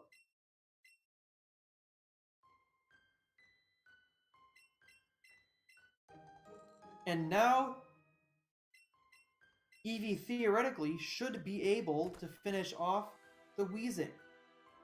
So Araya, Gym Freak, and Retro Potato all fighting a different way through the Jesse and James fight, and Wartab hanging about 10 minutes behind. As the Jesse and James Lavender Tower section takes about 10 minutes. Retro Potato has now basically completed a lot of the catching he needs to do. We'll probably see him catch the Starmie that we usually finish the endgame with. It would be nearly impossible to finish the endgame with Eevee. He is so underleveled compared to a lot of the other late game stuff. So you can see Retro Potato with his heavily managed bag with town maps swapped over to slot 1.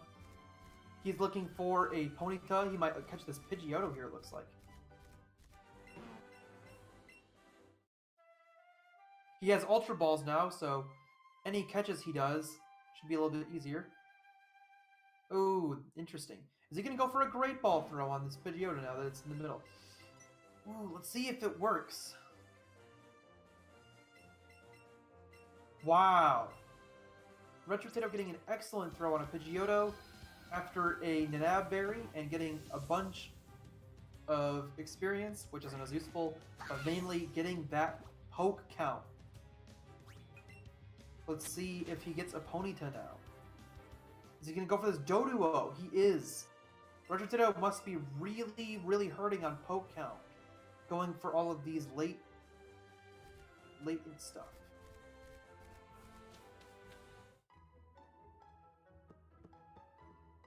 Especially with Great Balls. I'm interested in that he is not yet using his...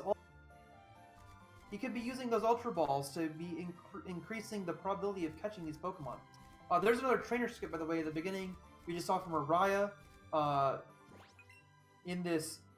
They call it Pokemon Road now instead of Cycling Road because there's no bicycle game like in Pokemon Yellow. But there's a trainer guarding the beginning of Pokemon Road, and you can dodge its vision by hugging the bottom of the fence and walking to the left. Its vision is just above the bottom of the fence. A Chansey for Araya, but he probably will not catch it. At this point, the experience is not worth nearly as much as it would have been earlier in the game. Is Araya going to go for that Rapidash? No. He's returning to search for a Ponyta. He really wants that Ponyta. Retro Potato did find a Ponyta. He's going for it with Great Balls still. I am surprised. Araya's Chansey is tiny. That would have been so good in Mount Moon. But it's too late for the experience to be worth anything. Retro Potato continuing to try to catch his Ponyta.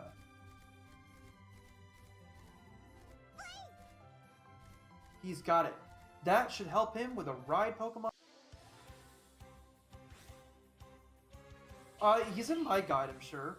I'm not sure which guide you're reading, but he's probably in my guide.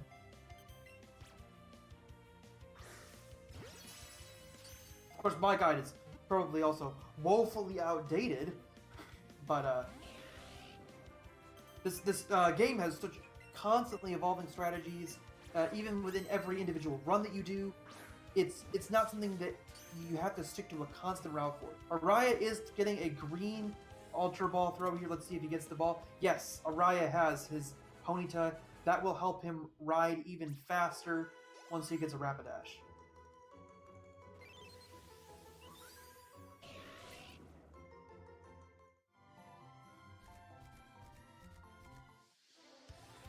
Araya also catching Doduo on Pokemon.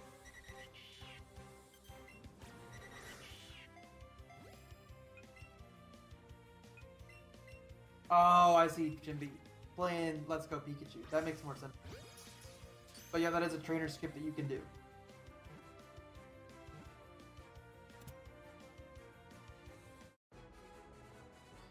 Gym Freak apparently also searching for his Ponyta.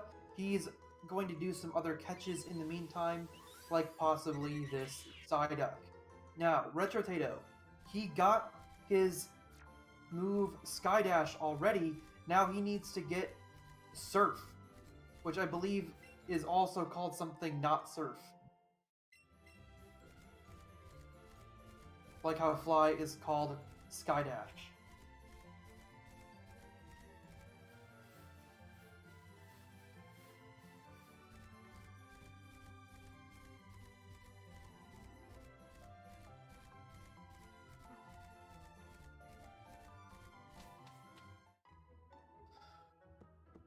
But yeah, a routing choice that I have been experimenting with is using double kick all the way through,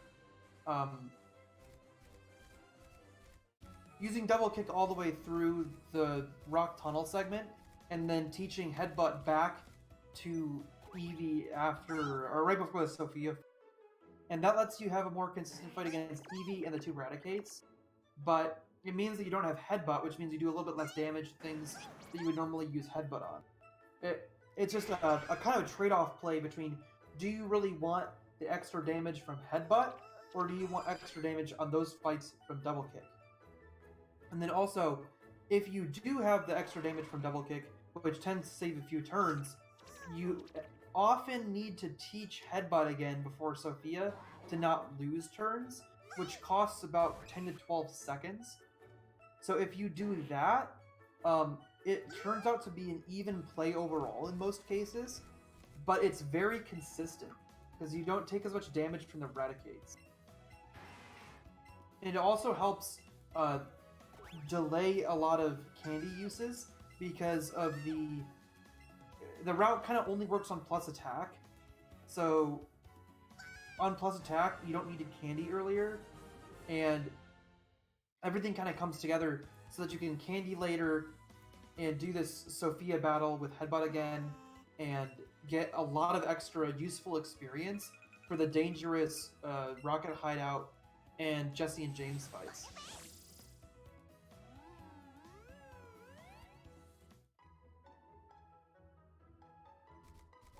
So I bet that would actually be a really good race strategy.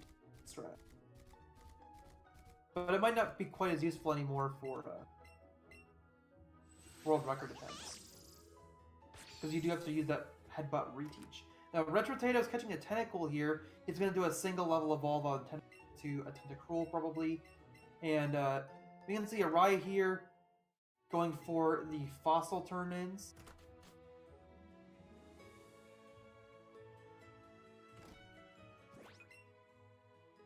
Or he's actually just getting Old Amber. He's not quite to where Retrotato is surfing to this island here. So, Retrotato is opting to skip the Celadon Mart completely and pick up all of the stones that he needs. He picked up this stone here so that he can evolve Staryu into Starmie. And he's probably picked up the Firestone also, if he's done that. So Ryo and Retrotato both at Staryu at the same time, but it appears that Araya found a Staryu with too little CP. Retrotato's Staryu has really good CP, so hopefully he catches this one. He has a 1070 CP Staryu.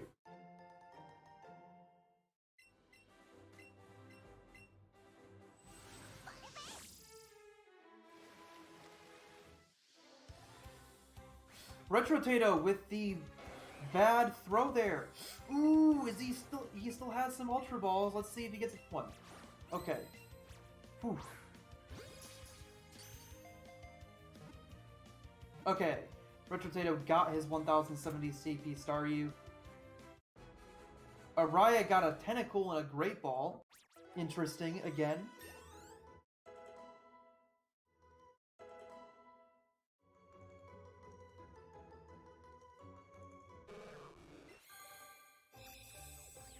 Araya's Magikarp from forever ago is evolved. That's great. Araya finally getting the benefit out of having Magikarp in his party for so long.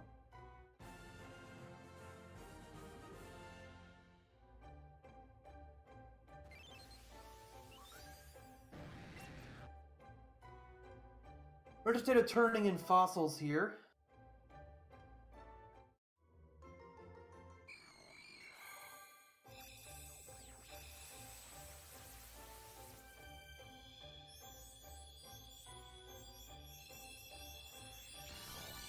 In a perfect world, you'd probably have to skip the fossil turn-in and go for Ponyta into Rapidash every run.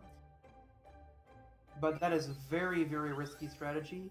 So, for a race especially, I can see doing fossil turn-in still.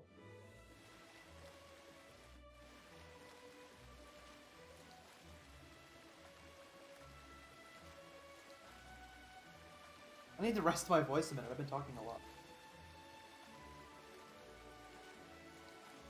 Whew.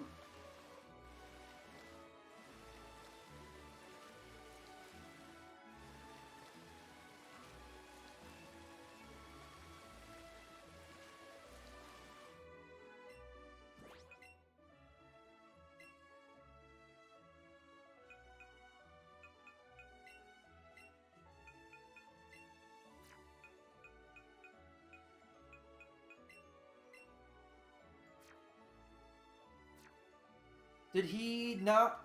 Okay, I missed something. Did Araya's Staryu break out too many times? And now he's got to keep searching? That makes his play to buy extra lures especially good in Foresight, but it's going to keep him actually very far behind Retro Tato now. Retro Tato had a very good stretch of catches. Narayas has now accidentally run into a Tentacool, or Tentacruel. He needs to find a Staryu that he can use as a main switch.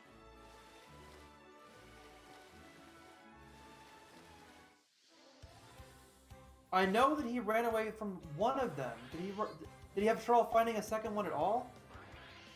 It looks like he's going to catch this one. What's this one's power? Oh, I didn't see it. It looks like he's running out of balls for these catches too. He's losing great balls. Oh, okay, he caught a Staryu.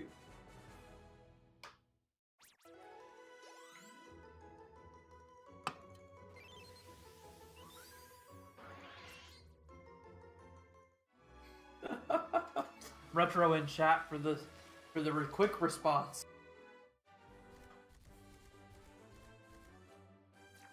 No, Coliseum is a great speed game. The new quirks with using Typhlosion over Feraligatr, using Kolava over Croconaw, have been really cool for that game. Retro Tato getting the rare candy in the mansion, that'll help the consistency of his Starmie's stats, and also opting to teach Scald and all of the other moves necessary. So he's going to have a good Scientist Ted fight, hopefully. Knocks on wood. Jim B with the BM Wartab. Getting on equal ground soon. Hopefully. Hopefully. Wow, is Jim Freak at Ted now? It looks like Jim Freak has caught up a lot himself here. He is... Uh-oh. Uh-oh. He didn't have Staryu in his party yet when he went to Candy. Hopefully he has enough candies here for Staryu.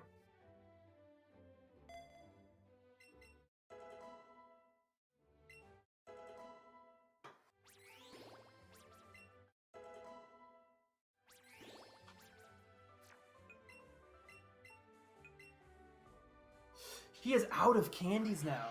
That is not good. I think that... I feel like Jim Freak's candying may have been messed up a bit here. Because he only has a level 45 for Staryu. He did get enough levels to get Hydro Pump on Staryu, so he's not in that bad a shape. But he may need to find some other candies to use later.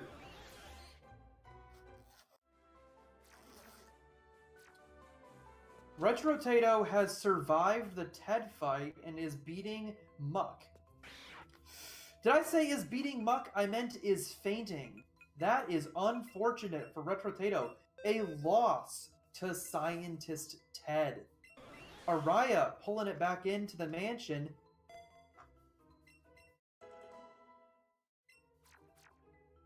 And Retro Tato's Doduo has fainted. Retro Tato. Oh no!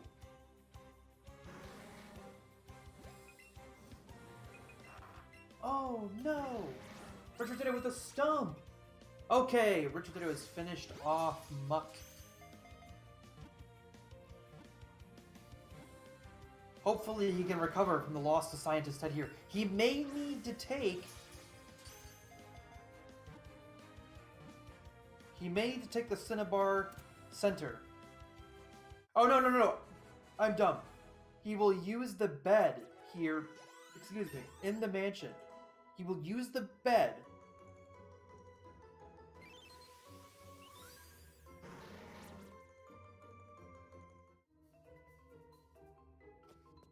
Oh!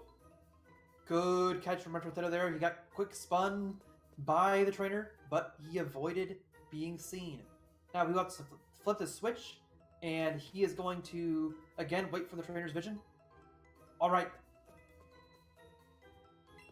Retro Tato making quick work of the puzzle and recovering his health on all of his Pokemon so he can continue to gain more and more evolves. Ooh, Jim Freak losing to Scientist Ted. He is going for the save strats. It appears he saved before Scientist Ted. So he is back behind Araya now. Araya having caught up at Scientist Ted. Araya also opting for the Eevee save strat on Scientist Ted. He's setting up a glitzy glow on the Voltorb, so he will take less damage from Voltorb's Thunderbolts. Now, this is somewhat dangerous because the Eevee did not die quickly, so the glitzy glow might not be active very long. Yeah, and he actually is still alive after 3 hits because the Eevee saved itself. It lived on 1. It can do that sometimes due to its, due to this weird mechanic of friendship. Retrotato, though, is making his way to Blaine. He might beat Blaine at 2 minutes and 14, or 2 hours and 14 minutes.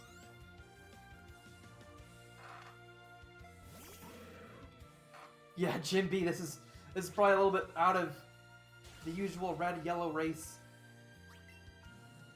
sequence. Now, Jim Freak is setting up on Scientist Ted again.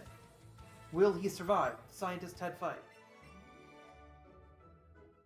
He's done it! Jim Freak is through Voltorb. Will he make it through the muck?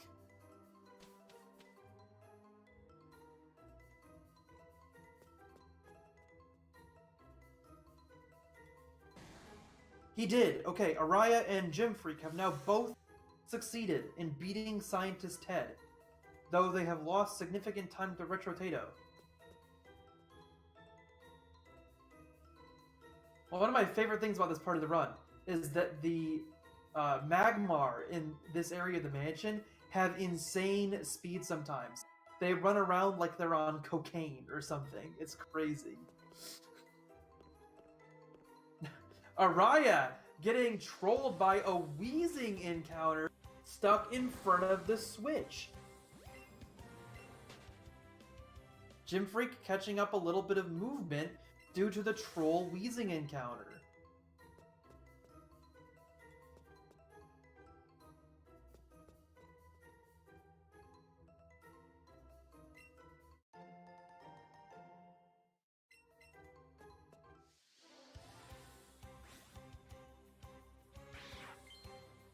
That dirty cocaine.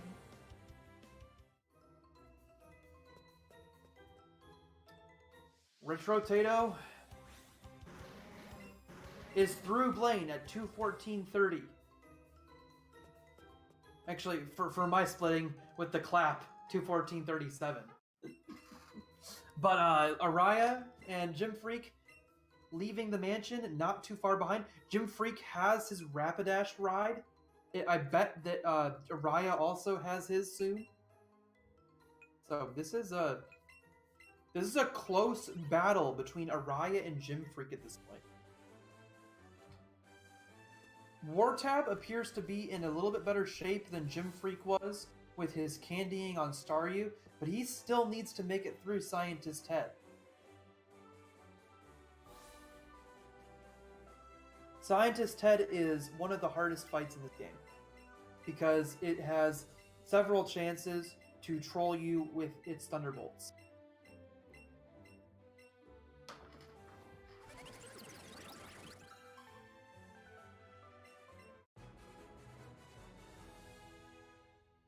Now that Retrotato has beaten the Blaine gym, he can continue on to do other gyms in whatever order he wishes to. I don't have catch numbers Crit Fail Gaming, but we're getting pretty close to the point in the game where it's not going to matter so much. The places of the different runners have basically started to lock in as they have finished their catch routing. If they haven't finished catches at this point, they will probably not be able to win because they have to get through Koga.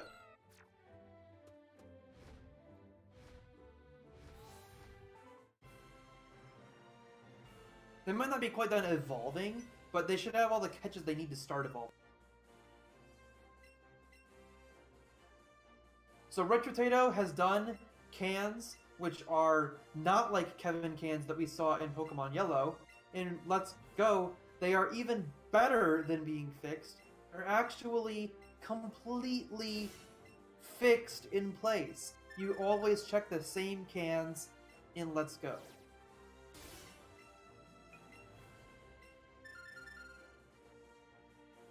Yeah, so I would definitely assess at this point that the order of the runners is Retro, Gym Freak, Araya, and Wartech.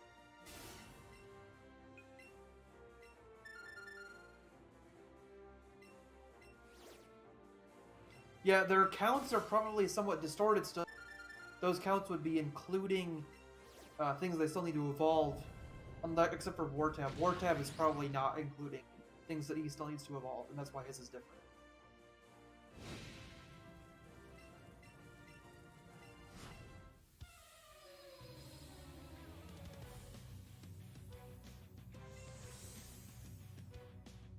No problem, Critfail Gaming, and thanks for your help. We are progressing here through the Gym Gauntlet.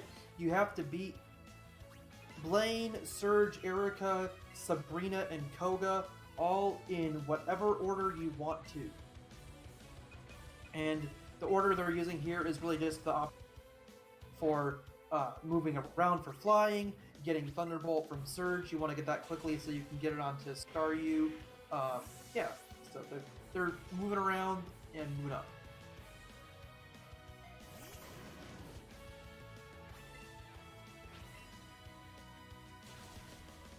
You can see that Gym Freak has evolved his Doduo to a Dodrio, so that slowed him down a little bit at the end of the Blaine fight, but he's still ahead of Araya by a decent amount. With a 218 Blaine.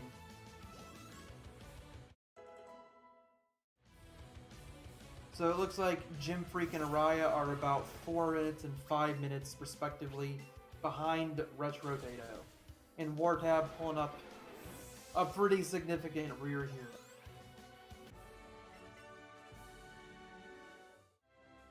Wartab opting for a Nidoking Toxic strategy to try to beat the Voltorb quickly and transfer the experience onto,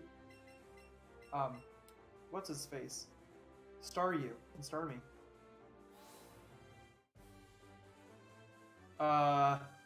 Yeah, this is interesting. Wartab having to manually switch into Starmie for the last turn of the Voltorb fight, having done too much damage to die naturally.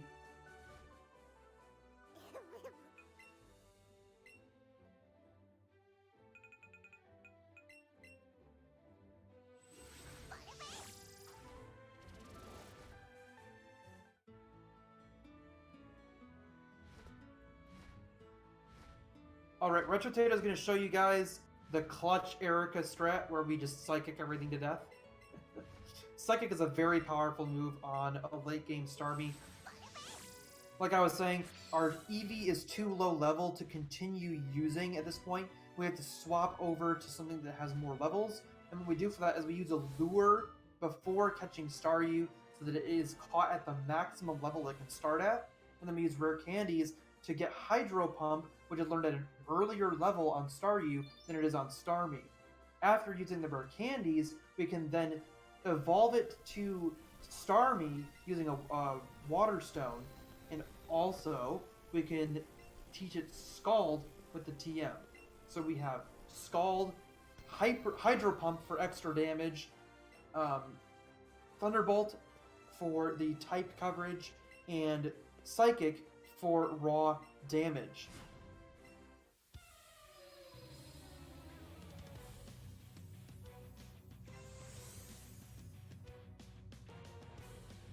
Retro Tato having to get an evolution after Erica, he needed his Dodrio, like Gym Freak just evolved his.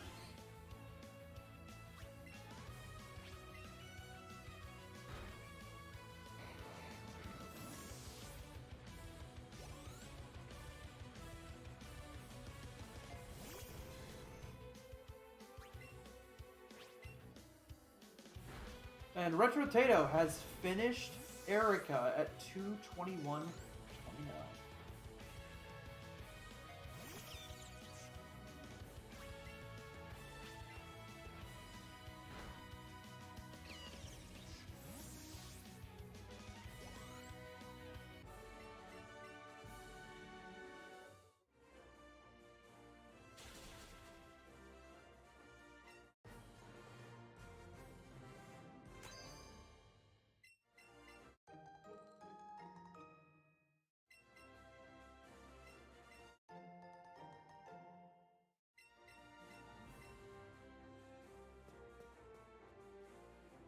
Rojiteto opting now to teach Thunderbolt, like I was saying. Finishing up his move set for Starmie. And now he's going to want to move Aerodactyl into lead position because he has to fight Blue, actually. Blue is at Silphco, and he wants to make sure that you're ready to fight the rest of Silph. So he challenges you to a one-on-one battle to test your strength. Now, Starmie, even though we have done all this work to set up its moveset and coverage very effectively, Starmie is still not able to kill Blue's Pokemon. So we use Aerodactyl for better coverage on this fight.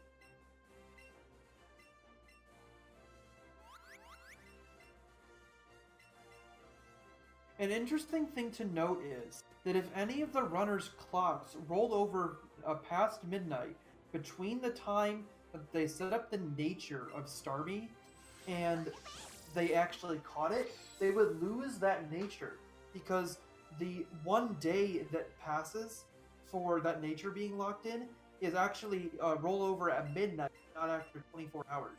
So some of these European runners might have set their clock to a different time to make sure that that didn't happen.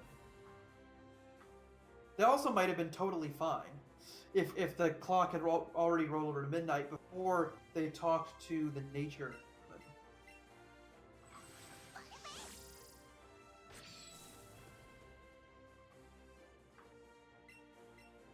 So here's Rototato starting that blue fight I was talking about with the army. Now he's still going to get some experience on Starmie despite not having him in the front of the party, because in this game you always have experience share active. There is no way to turn off experience share, which is actually, I should have mentioned that a lot earlier, because this is how we've been managing to train and evolve a lot of these Pokemon catches that we were able to evolve in one level up, because they just happen to get experience, forced experience from being in our party.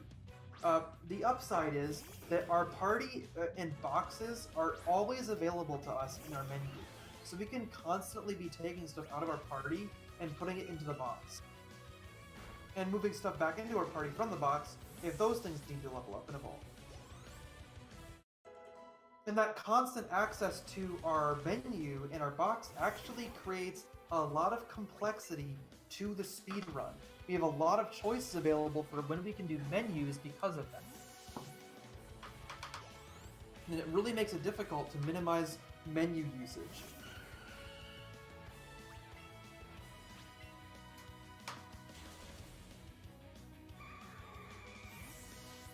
Alright, Retrotato has his Rapidash. He will probably not use it as a ride Pokemon if he's... But that's cool that he has the Rapidash, because he probably needed it for poke count. Araya is also evolving his Ponyta into a Rapidash, and Gym Freak has finished Erica at 225.36.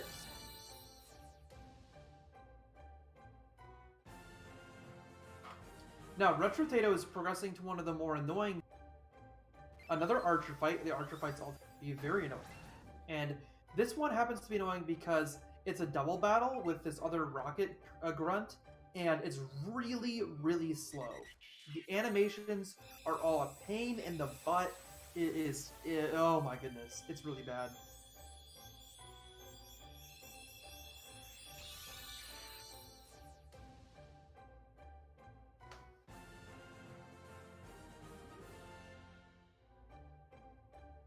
So you can see he's selected all his moves, and there's still. The game just cannot move quickly. Now, interestingly, the electrode here, or I believe it's an electrode, not a volt. Yeah, it opted to use Thunderbolt on Starmie, where it doesn't usually do that.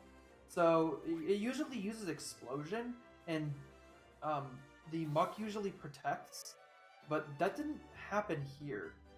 So I wonder what Retrotato is going to do. He's playing this very safely. Usually you would just keep attacking, but the Electrode finally used Self-Destruct, so he actually should be in a better shape to finish this battle easily.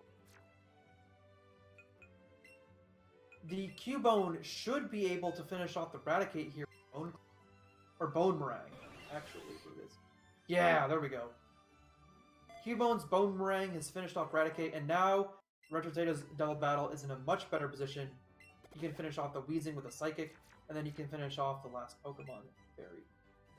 Or is it the last Pokemon? I can't quite tell on the screen. Still a lot of double battle lag, though, even after Managed to take out one side of the double bat. Yep, there's still a Golbat. But that's easily taken out by Psychic as it's super effective. And one of the benefits of Let's Go is that they give you a lot of free heals. Free heals give you full health and Pokemon power. Excuse me, so all of the moves in the party are refreshed. Retrotato will be able to keep using Psychic again. Alright, let's look at this report. Status update from Jim B. Retrotato finishing Erica at 220.30, Jim Freak 225.33, Araya at 226.36, and Wartab in last place. I am Zamber, welcome by the stream. We have Retrotato, Araya, Jim Freak, and Wartab. Not in that order anymore. Retrotato, Jim Freak, Araya, and Wartab is the order currently of the race. Of Pokemon Let's Go Eevee and Pikachu on the Insaniacs Speedrun Marathon.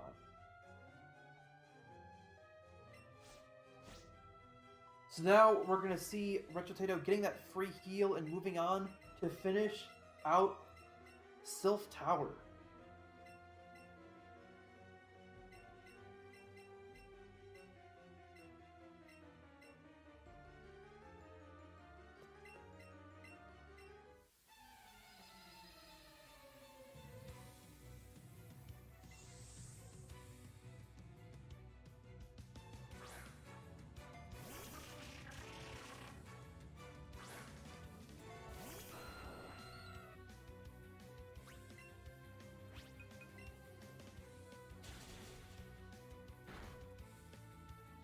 And Wartab now is headed on to Erica.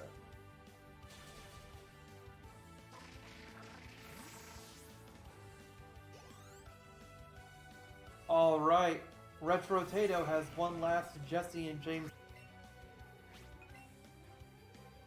But he should be in a lot better shape for it because he has two very high on.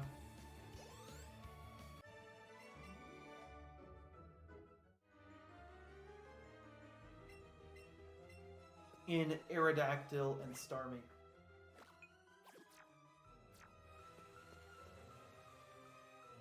So he will probably...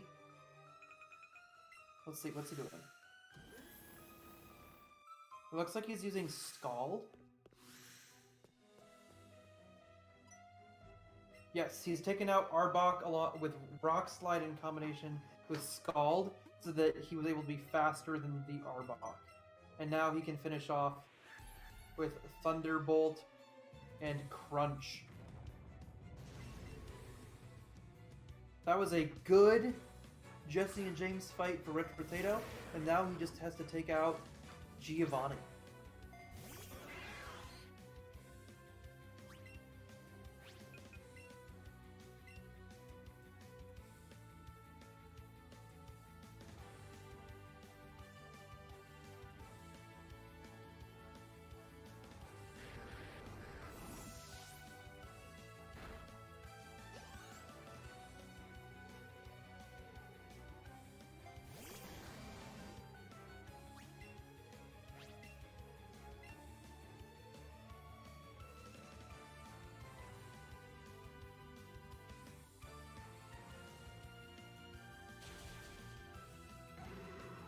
Okay, guys, I want to see your predictions in chat.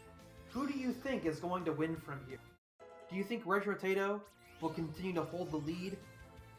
Do you think Retrotato will have some quick attack or other critical hit happen to him and die? But in the Elite Four, or Giovanni, or Viridian Rival, which can all be somewhat dangerous still, kind of like the original Pokemon Yellow. And then Gym Freak or Araya could catch up from there. Or will Gym Freak, Araya, and Retrotato all flop in Vortex out of nowhere? Okay, you can see here Retrotato using Scald after some setup to wipe Giovanni's party, as we go to Silph super late so that we have a huge level advantage and are able to clean up a lot of these difficult fights easily with higher level Pokemon.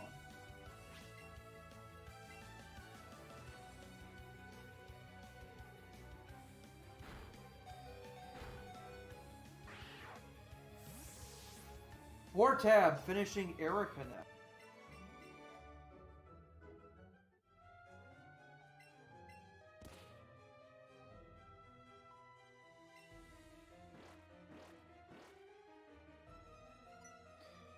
Retrotatato's Tentacool is evolving here, but I imagine he is almost done with his evolutions, because he only really has Sabrina to go before he goes to Koga's gym.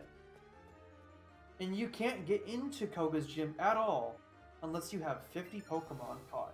That is the culmination of all of the catching that Araya, Retrotato, Gym Freak, and Wartab have been doing. All of their catching will allow them to get into Koga's gym.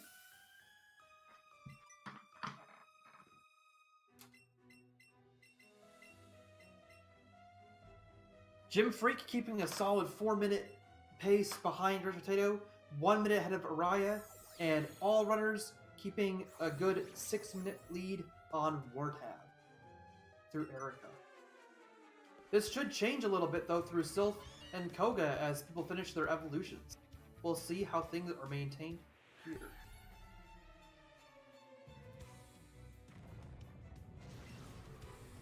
It looks to me like Gym Freak has lost a minute to Araya. Gym Freak is now behind Araya going into the jet, and Retrotato has maintained his lead.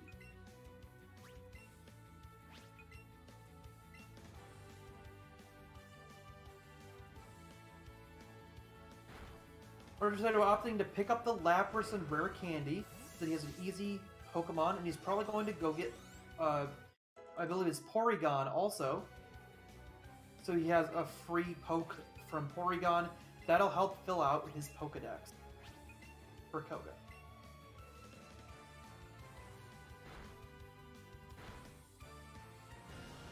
That's a good question, Jimby. That's... See, the trick, though, with Oak is that you can just tell them that you have 61 Pokemon.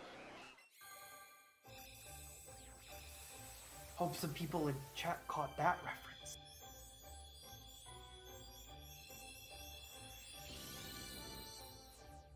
Alright. Retotato's gonna have a shop now to set up for the end game. You can buy a lot of items. You really do not have that much problem with money now. You've done a lot of forced battles, and the battles in this game give you tons of money. So this shop is actually very simple. You buy a lot of extra items of everything you need, and yeah, you're pretty safe through the end game. You can see that Retrotato is opting to buy a large quantity of Hyper Full Heal, and even a few Max Repels. Yeah, the quantity of money you get from some of things. 21x special attacks and 3x special defenses. This is all set up items for the end game. You won't need to shop anymore after the marts. An interesting quirk with the marts in Let's Go is that access to them opens up as you beat gyms. Unlike in the other games, where the contents of each mart is determined by specifically which mart it is. So in this game, the Pewter Center, or sorry, the Pewter Mart will have access to all of the endgame items once you've beaten all the appropriate gyms to access those items. Unlike in Gen 1, where the pewter mart will always be bad. Or in Red, where the Viridian Mart is straight trash and you can't even get potions in the Viridian Mart.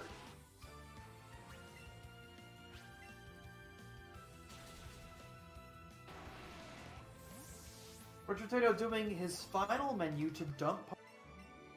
Looks like everything he now, and he can just move on to beating Sabrina and Koga. Gym Freak and Araya are so tight through the Giovanni.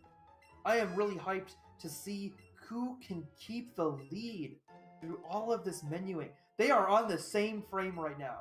Gym Freak and Araya are even to the frame. Oh boy. Gym Freak getting a better step onto that teleport pad there. Oh! But Araya getting a better step on the second teleport pad.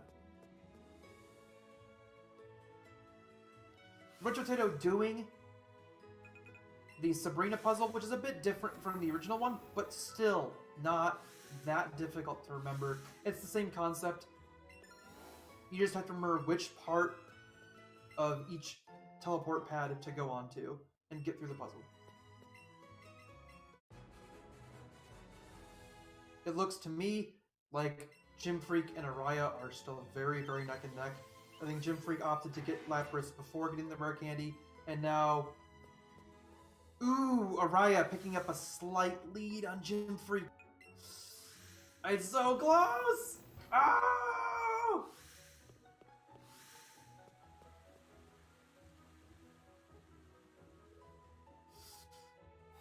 Interesting, Gym Freak picking up some TMs. Oh! Gym Freak was behind on rare candies. I forgot about it. So Gym Freak opting to go find the rare candy on floor 10. And now he should be able to fix his experience a bit. That is going to hurt his chances of staying ahead of Araya though. He'll have some better ranges because of the extra candies he's fixed, but he is going to have issues maintaining his time with Araya.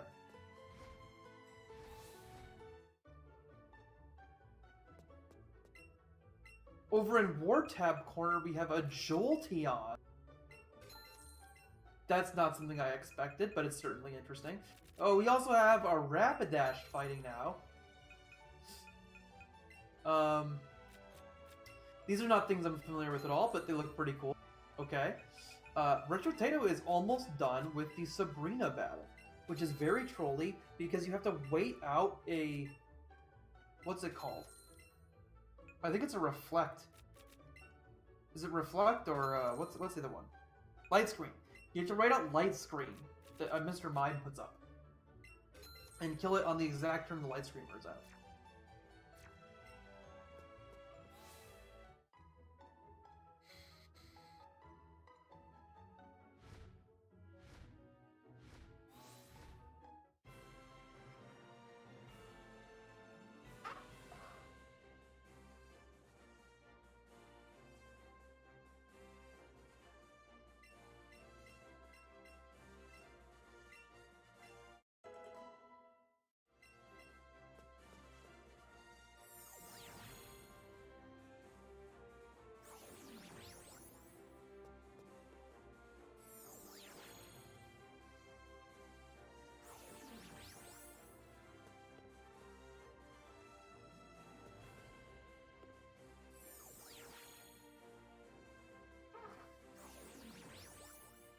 Oh, yes! Koga, the first to pass the 50 Pokemon test.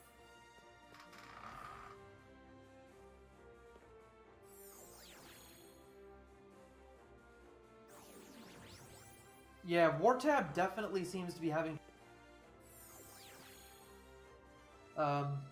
but Gym Freak, Araya, Retro Tato... Araya and Gym Freak are making it through the Sabrina and Potato has made it through the Koga test. So he got his poke count correct. He is able to beat Koga. Yeah, I don't know what on earth Mr. Wartab is doing, but I hope he is able to get out of it. Yeah, I'm sorry, Caesar. I'm not sure quite what's going on there. I think connection quality more than anything. 'Cause I'm streaming a restream of Pseudo's desktop to be able to see all 4 runs at the same time.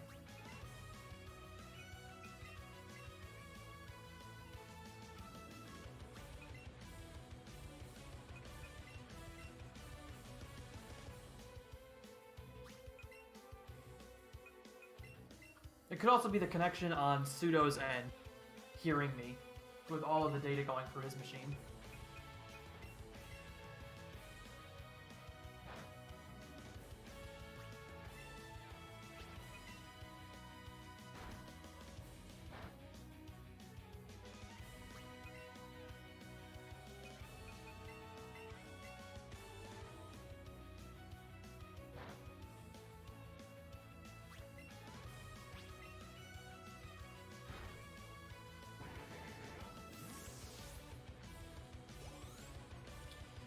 Potato starting the actual Koga fight. Now, this is an interesting bit here. It could be very, very tight on power for your Psychics and Scalds. You need to not lose too many Scalds and Psychics to troll from Protect. A lot of the trainer you get to fight before and Koga both can spam Protect on you and basically any of their Pokemon. So you're really getting an RNG festival here with when you do and don't get Protect spam. And that's also part of why you use all these setup items and the timing of when you use the setup item, because it helps with that problem.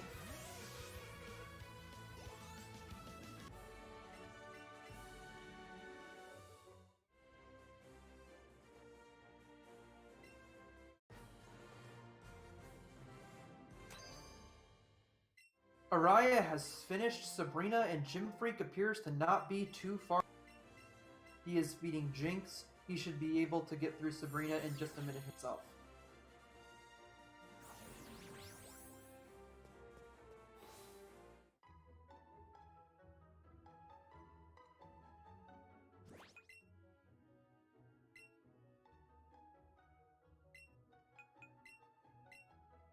A 244.20 Sabrina for Gym Freak. Araya has pulled Porygon out of his party. He's used the town map. He's gonna fly to Koga's gym. And Potato himself has finished Koga. And now he can just walk straight out of the gym, as there is no barrier once you have defeated Koga. Now, he has to get the gold teeth from a new cutscene on the beach here. Since there is no Safari Zone, they've moved the gold teeth into this cutscene. Yep, Gym Freak's mistake with candying in the mansion, causing him to lose time in Sylph to getting more candies, and causing him to fall behind Araya slightly. Also, he just had to evolve Tentacle to Tentacruel, and so he is in a menu. He is losing even more time now to this menuing.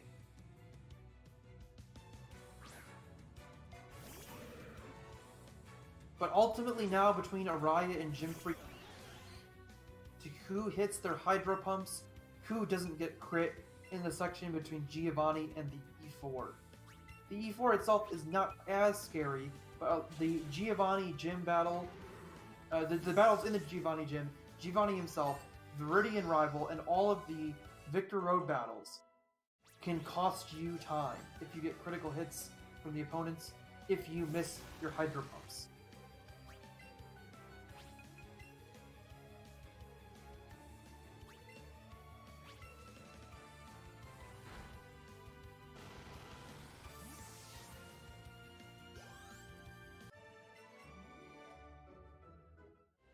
Now, there's a little cutscene here Potato is going to have to go through about unlocking the Viridian Gym.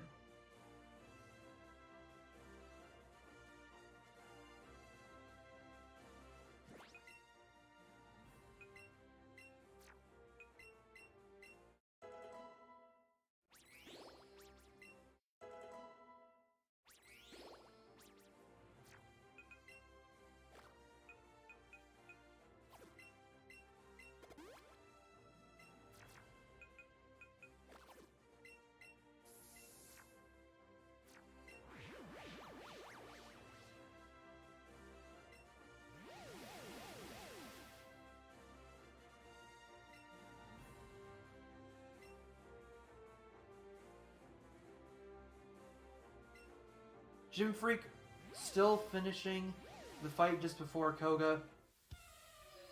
Let's see how his walk pathing goes on the way to Koga. The Koga gym is a little annoying. It's a little more difficult than in Gen 1, where you can kind of see the walls. He's being a little extra careful there. And he has found his place. Good walking from Gym Freak. He is on to Koga. Retrotato through the cutscenes. He is on, flying to Giovanni.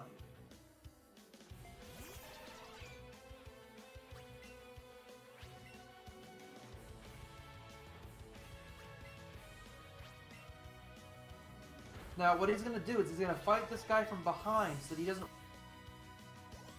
If he were to go there after fighting another trainer. This way, he will be able to get through to Giovanni by only fighting 3 trainers.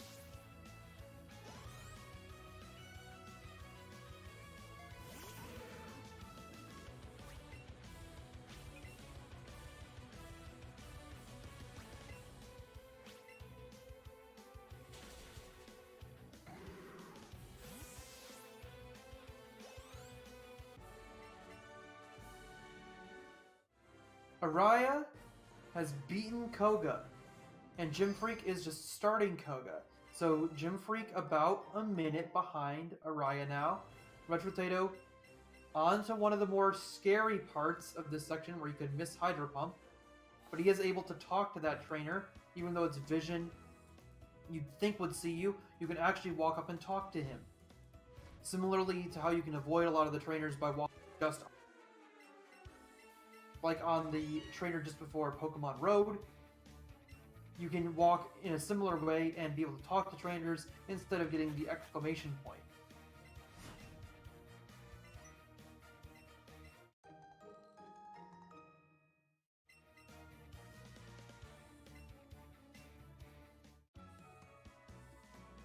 Wartab has finally made it to Sabrina's gym. So we have a good sequence of runners here. Retrotato at Sabrina, Gym Freak and Araya at Koga, Araya just passed Koga now, Gym Freak at Koga, and Wartab back at Sabrina. Retrotato should also still be able to talk to this trainer here. Yes, he talked to the black belt, and now after he beats this black belt, he will be able to fight Giovanni, which is a scary battle, and we will see how that goes.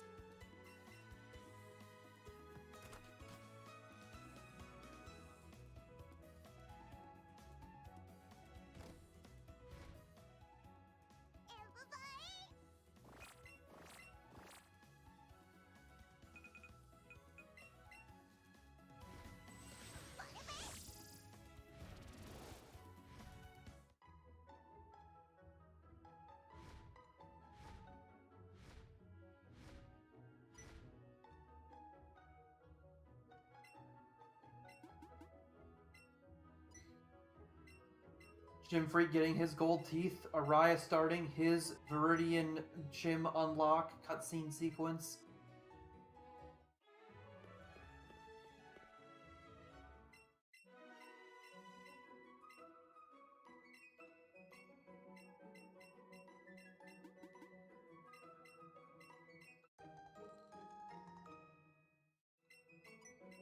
Really, 240.03 Gym B?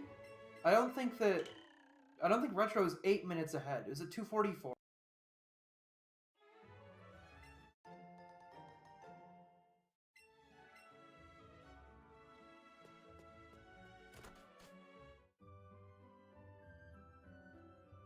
I feel like Retro is still about 4 minutes ahead of Araya.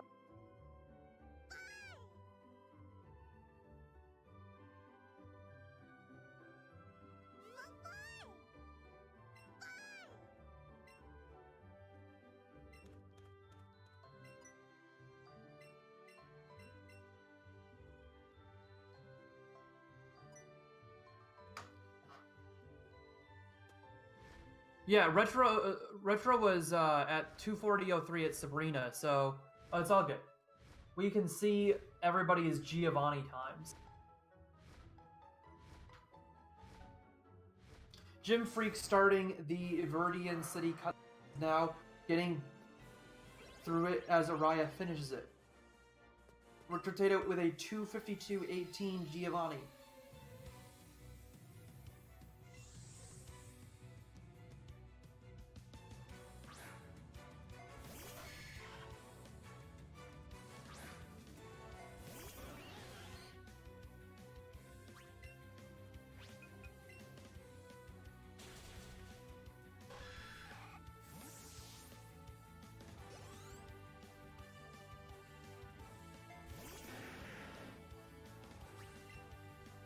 Wartab has beaten Sabrina.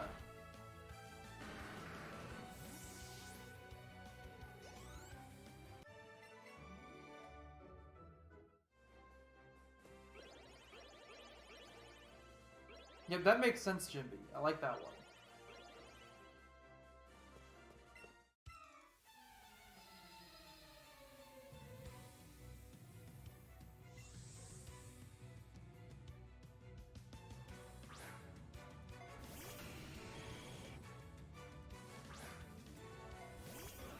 Potato starting Viridian Rival. Raya going to try to not miss Hydro Pump. He hits his Hydro Pump. Let's see if Jim Freak can hit his Hydro Pumps. He has to do a trainer battle before getting to the Nidoking.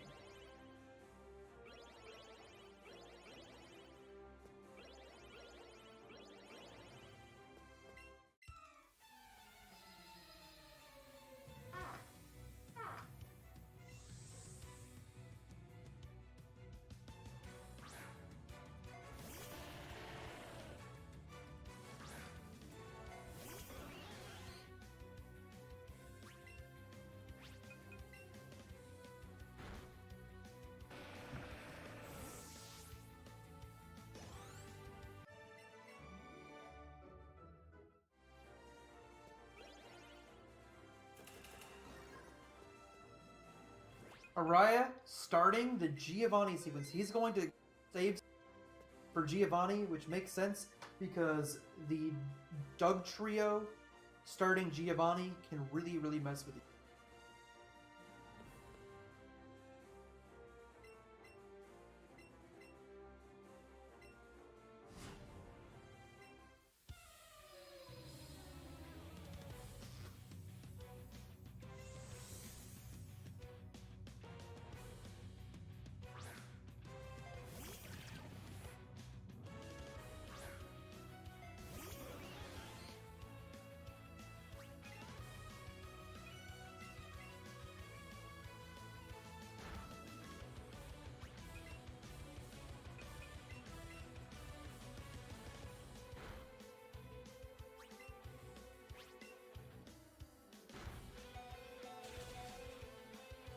Araya has beaten Doug Trio, so he should be fine now for the Giovanni.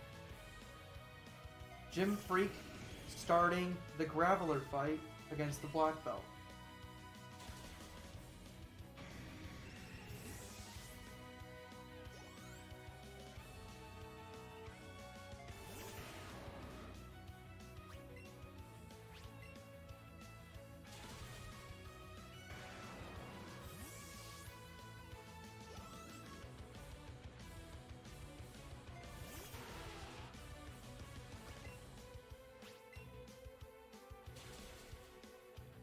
Jim Freak also opting to save before Giovanni. It's not looking good for our intrepid hero. Araya with the 256 Giovanni. Somewhere around 256.20. And Jim Freak starting Gym Leader Giovanni around the same time. Will he survive the Doug Trio?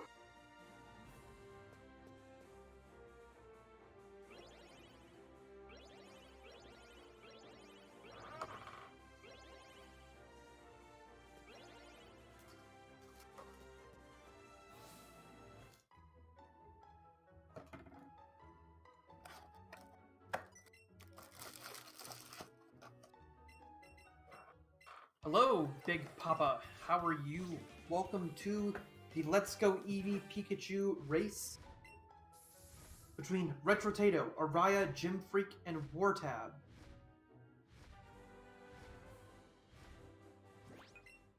Hey Jimby, you tried doing this for 5 hours. So Retrotato here, getting through Victory Road, Araya starting the Viridian rival battle, Gym Freak surviving through Giovanni, and Wartab finishing Koga.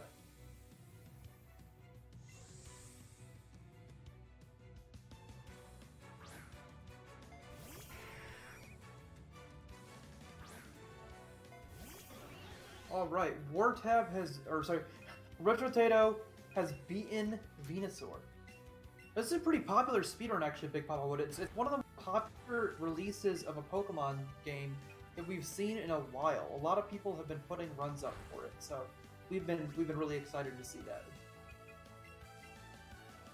It's brought in a lot of great activity for this Pokemon speedrun community.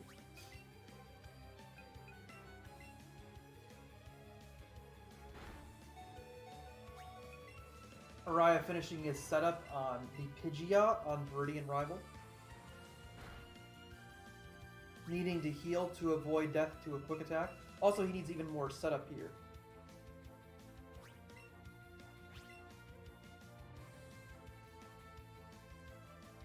Well, we're getting pretty close to the end here. Retrotato is only about 10 minutes or so from the end of the run. Maybe a little bit more. 15 minutes, I would say, from the end of the run.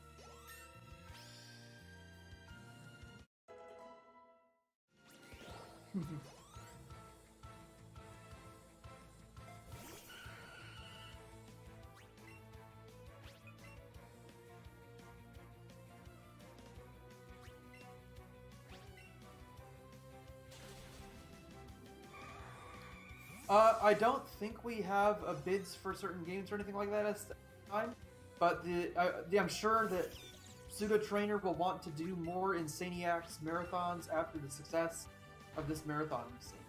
It's been a really fun one. I've been glad to be here helping commentate the Yellow and Let's Go races.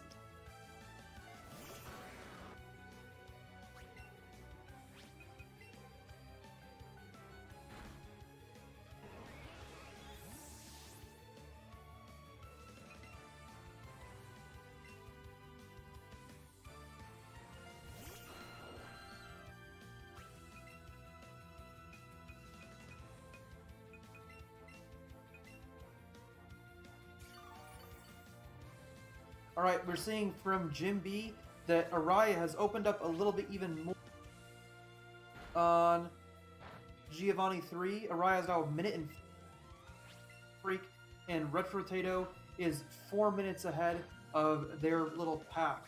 So, something serious will need to happen in the E4 and Victory Road stretches if we want to see a comeback from Araya or Gym Freak.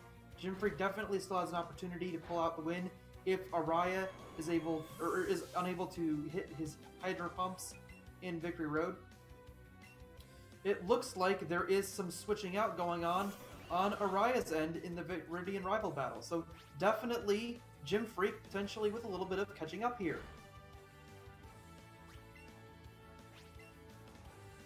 I did not see. Gym Freak has passed Araya. Gym Freak with the recovery of 1 minute and 40 seconds.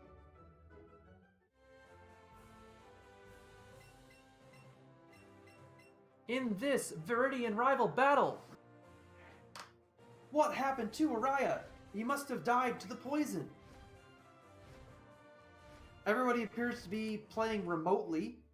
We're all remoted in here to Pseudo Trainer's streaming setup.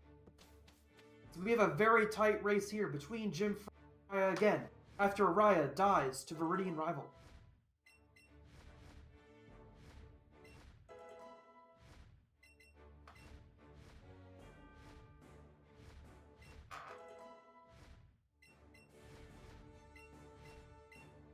Retrotato only has one more fight, I believe, to finish off Victory Road, and he will be done. with this run.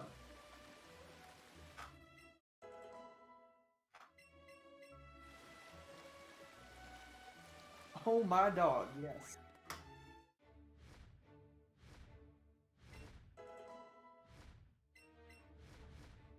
Yes, Retro Potato just has one more battle to get through, and he will be completely done with this run.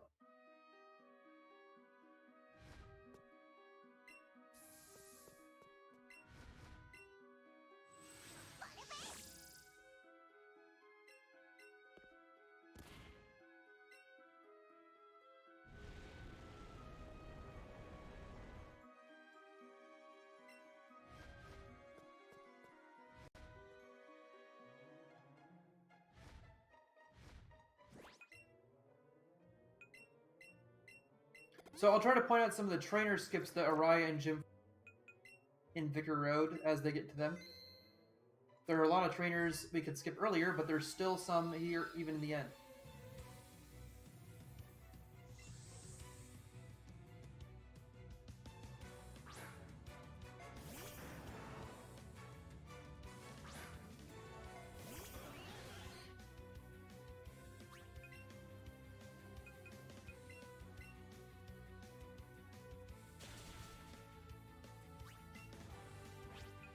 Will Araya hit its Hydro Pump? Yes! Araya has beaten Kangaskhan. And Gym Freak... Oh, Gym Freak has lost the lead again. He took 2 turns to kill the Kangaskhan.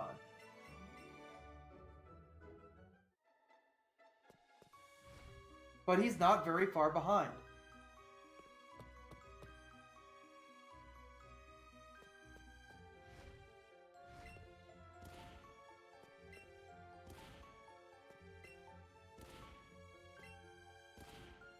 So that's a trainer skip, but that's not a difficult, that's a normal rotator, so it's expected that we can miss that trainer.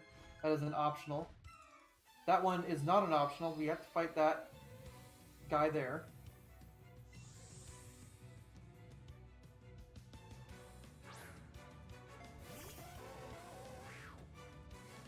Swag Boulder is a great contribution to Pokemon speedruns.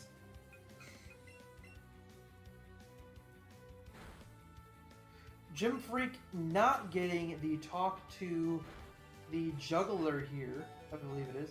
Yeah, Juggler Nelson. You can talk to Juggler Nelson from the bottom. Retro Potato is made it to the Indigo Plateau in the Pokemon League. He is ready to take on the Elite Four. Not opting to center, he is going straight into Lorelei.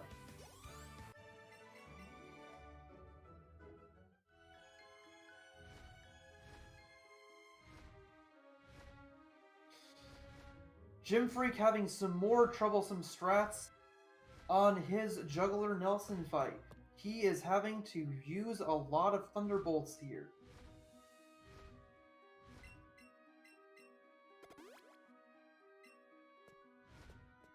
Okay, he has finally made it through Juggler Nelson.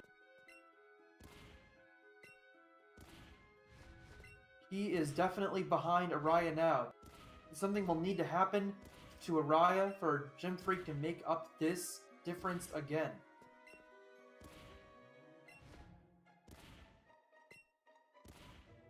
Gym Freak and Araya both having access to this Officer Jenny heal in the middle of Victory Road.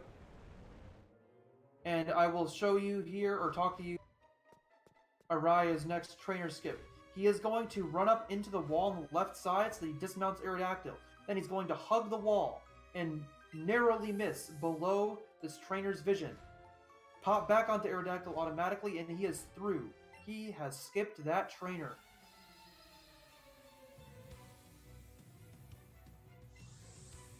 Retro Potato also did that one, but I was busy commentating some other part of the race at the time. Wartab also appears to be through Giovanni, so he is up into the Victor Road stretch with Araya and Gym Freak. About 6 minutes behind, still, it appears, but maybe even 7.5 minutes now. But not doing too bad for a very, very high RNG race like Let's Go. He definitely seems to have his strats about him.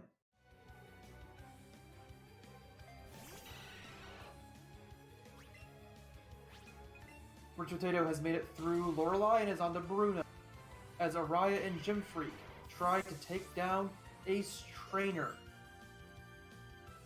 And an Ace Trainer, I can't remember her name.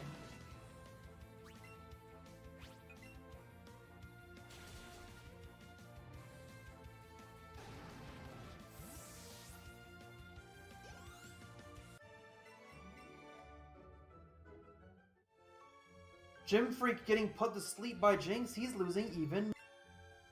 He is 3 pokes behind Araya. He's going to need to find some way of catching that lead back up.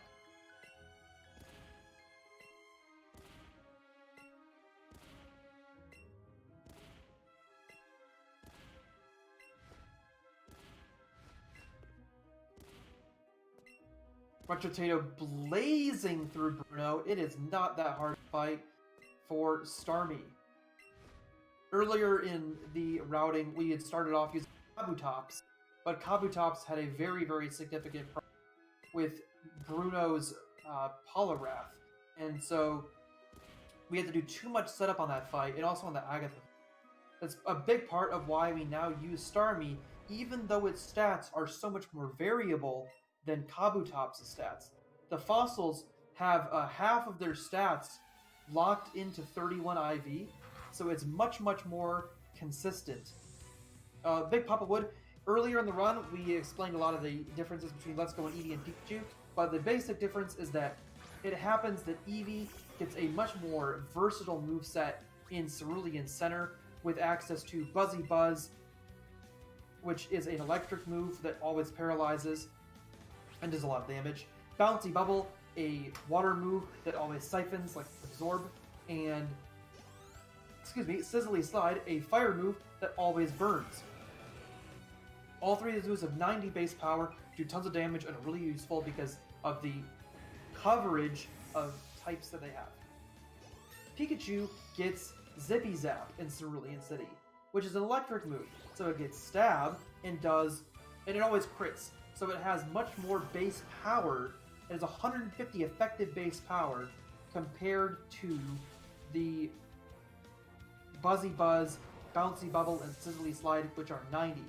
So it has basically 67% more power than the other moves, but it doesn't have nearly the type coverage. So with being able to hit anything super effective that you want with that amount of type coverage, Eevee regains a massive advantage, and probably has about a 2-minute advantage on Pikachu, which needs to really swap into Nidoking in the mid-game to even be able to beat a lot of the Rocket Trainers efficiently.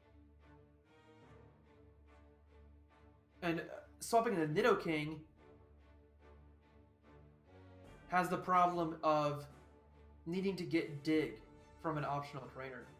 Yeah, Big Papa, a lot of the strats here in the speedrun, because you beat it in only 3 hours, don't fight or that many Pokemon, you're significantly under-leveled, and you don't get nearly as many one-shots as you hope, even through the use of X special attacks.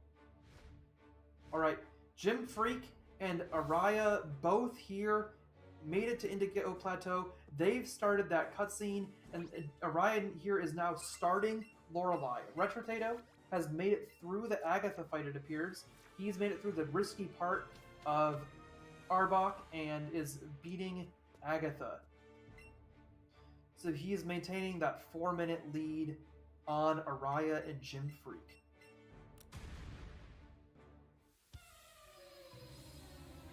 It looks like Retrotato might finish here with 3:16 mark, about 2.5 to 3 minutes behind his current PB. So this is a very quality run from Retrotato, and it makes a lot of sense that he's not very far behind his PB, because these Let's Go runs, you can't do that too much different from a normal run. The strat is so volatile, so dependent to every individual run. There's not that much more routing you can do to make a race safer than a real run. So the only real difference in how you play is the RNG you get. So Elite Four Lance, starting here from Retro Tato. Jim Freak 3 battles behind. Araya 2.5 battles behind.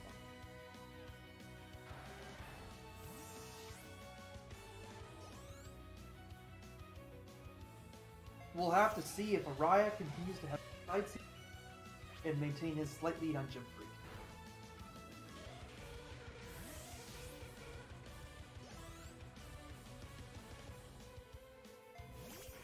Wartab making his slow crawl through Victory Road.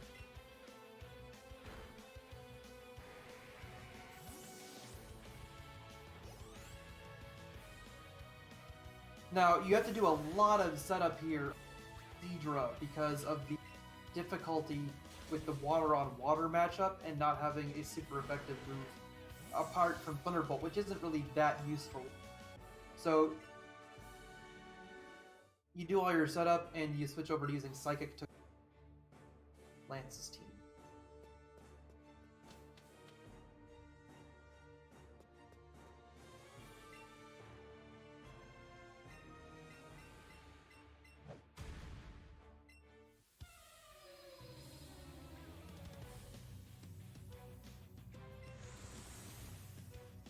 So Retro Tato really only now needing to beat the final champion fight. He has appeared to make it through the Lance fight. Now, I've been talking about the cutscene skips you can do in this game. Coming up here is the last cutscene skip, one of those movie skips. Can't skip the cutscenes that have text, but we can skip full movies, of which there is one right before the champion fight.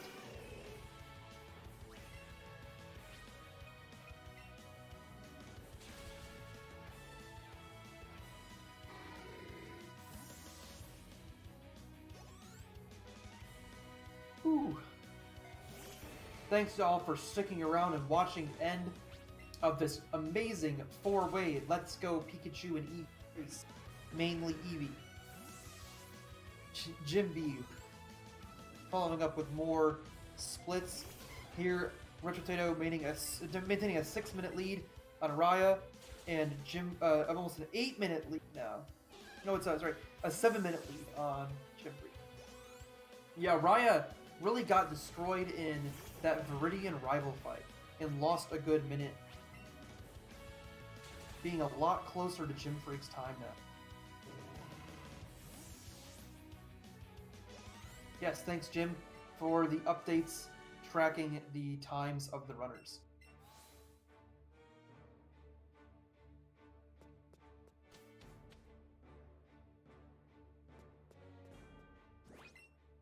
Alright, now we have a risky fight from Raya. This could be the point where Jim Freak catches back up. It looks like Retro Tato actually might have a 317 or a 3. It was a little bit off on the estimate, but still a great run from Retro Tato as he finishes off fighting Pidgeot. Mega Pidgeot now.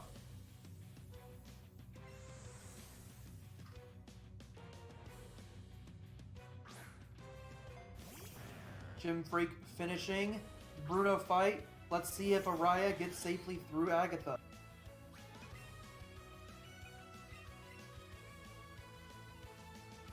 He uses X defend. Gets glared. We expect this. Uses X speed. Gets crunch. Breaks the paralysis. Uses X special attack. Gets glared again.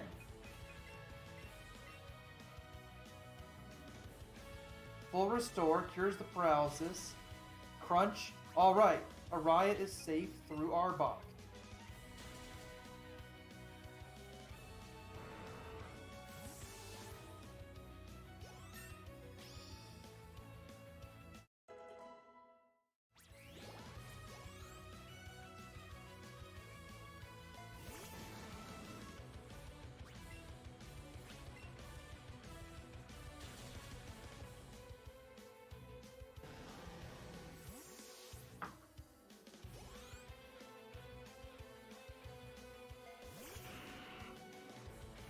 Retrotato finishing the champion fight. He made it through Pidgeot. That's the signal that all set and will finish this battle.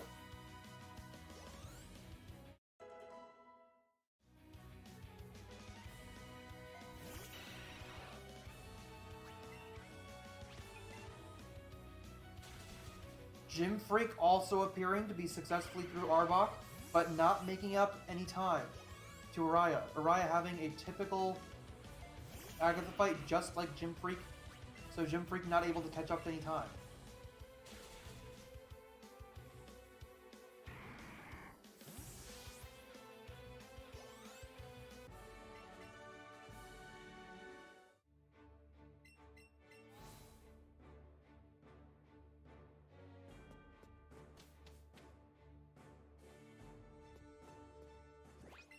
Araya on to Lance, setting up his health to start the battle.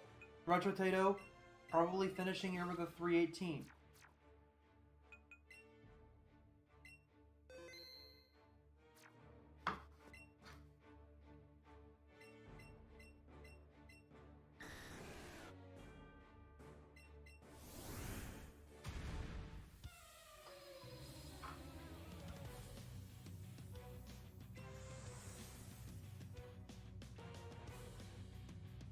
Wartab appears to be close to finishing the victory.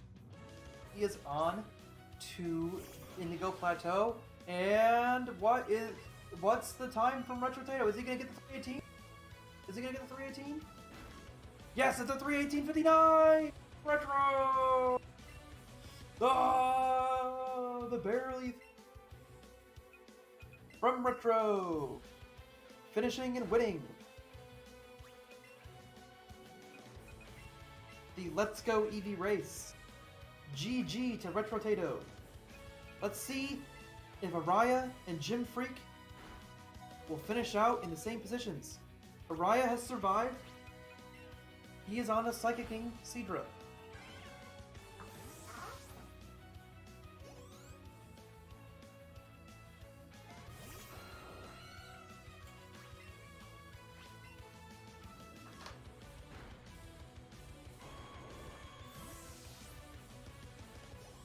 Oh, it definitely looks like a 318.59 for me. It definitely looks like a 318.59 for me. Maybe the timing is off because of the timing on the splits. Or the duo screen.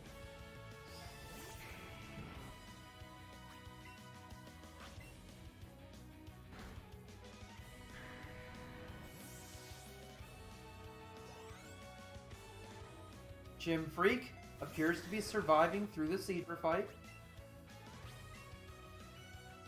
Alright. It's down to the champ fight. Will Araya get critical hit at the wrong time? Will Gym Freak maintain third place? Will Wartab finish at all? I'm sure he will. I'm sure Wartab will finish.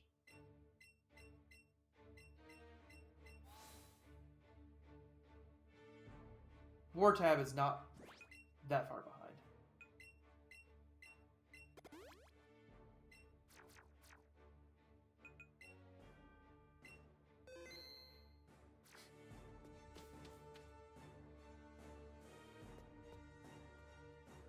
Alright, here's that champ cutscene skip. Let's see if I remember skip.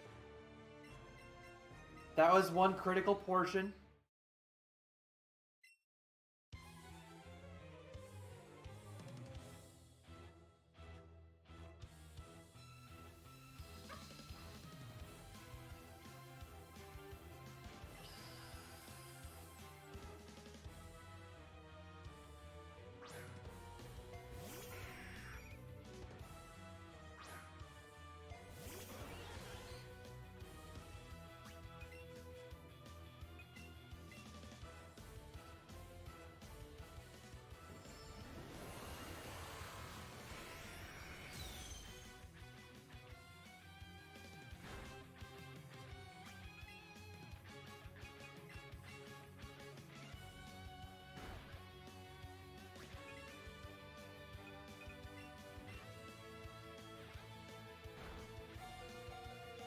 Oh, man. Araya barely living through that air slash. He's healing now.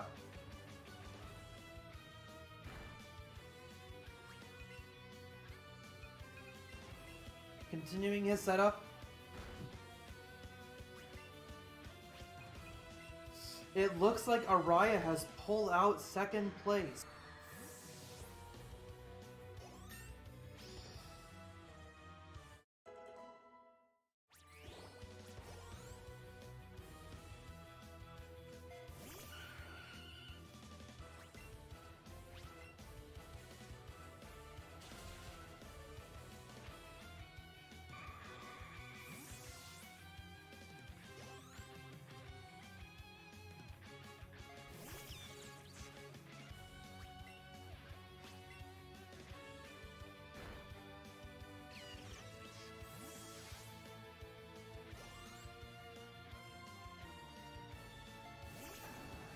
Jim Freak's still alive, barely. He's healing too. Ha ha ha ha. Red Potato petting the Eevee for congratulations.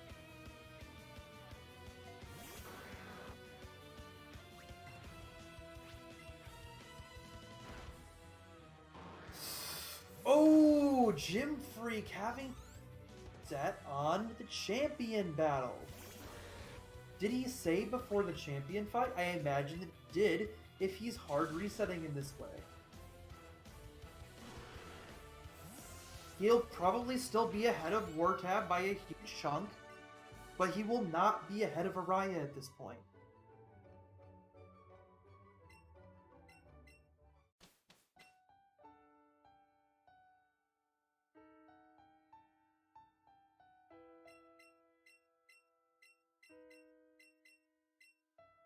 Yes, he is still just before the champion, so he is not in that bad a shape. He does have to go through this cutscene again, but he is only 2 E4 members ahead of Wartab now. He can only afford 1 more death before he would absolutely need something to go wrong with Wartab. Keep third. But we believe in Jim Freak. Jim Freak should be able to finish this out here against Pidgeot.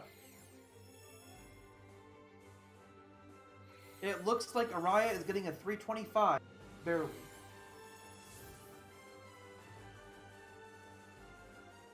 Yes, a 325.06 from Araya.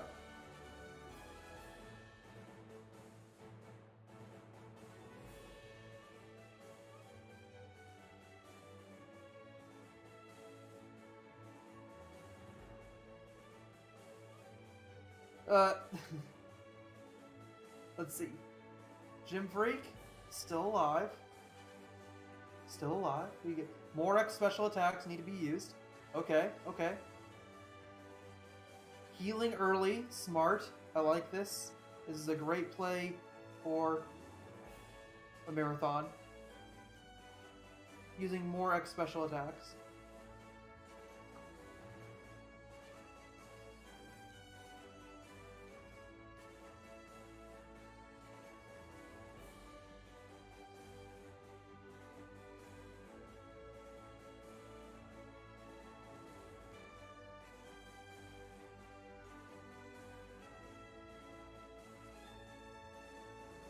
It looks like Jim Freak's in the clear.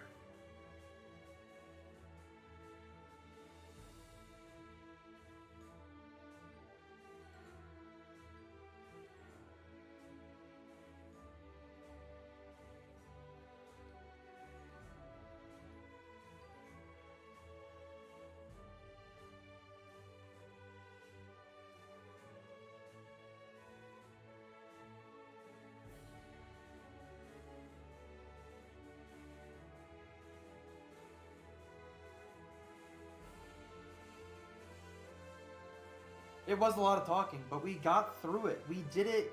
We had 2 awesome races from Araya, who put up a first place and a second place finish. And we had awesome races from everybody else today. Retro Tato, Jim Freak, Wartab, Max Cash, Marcherify, and Falco racing.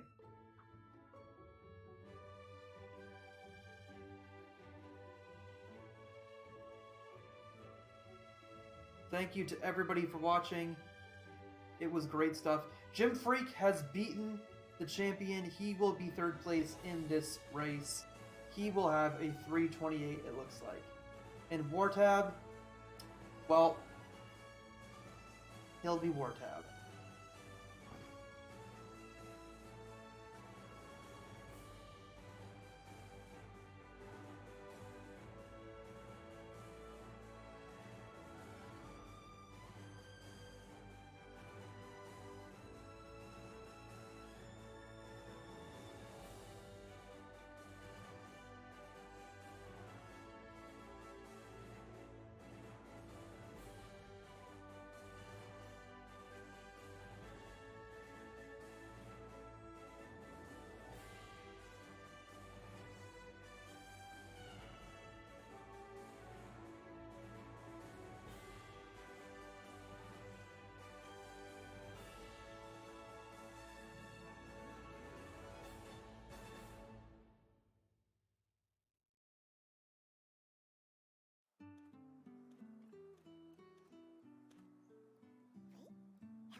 All right, it looks like the runners had a great time with the end of their run. I just talked to them.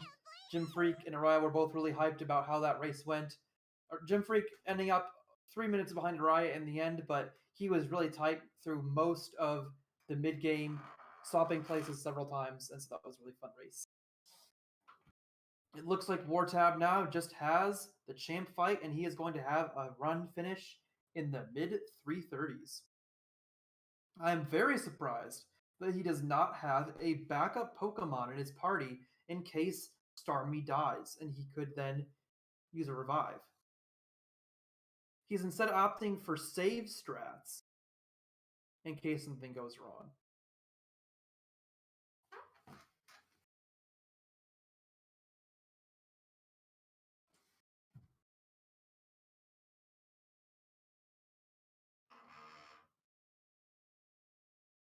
Retrotato held a commanding lead on this game, considering that things can change so much with the catch routing. Oh no, Araya's stream.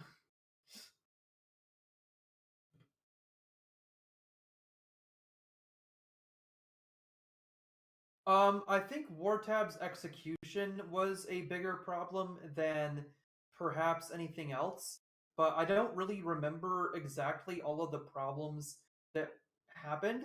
He got very, very far behind in Moon, and I don't really remember halfway through why. and stuff.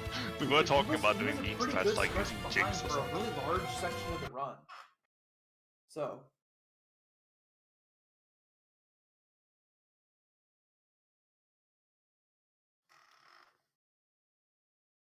but he appears to be getting through.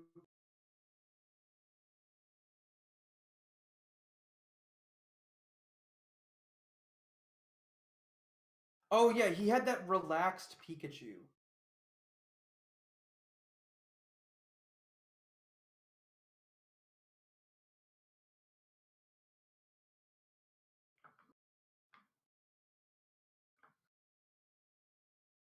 Pikachu is probably even more critically dependent on nature than Eevee is. Eevee, with having perfect stats, they swing a lot with its natures, so you really don't want to use certain natures on Eevee. But in a race environment, you can definitely play around it by using your candies in different ways or catching things that give you more experience instead of trying to evolve more things. So there's a lot of different ways you can play around it. But with Pikachu, you're just going to have a hard time.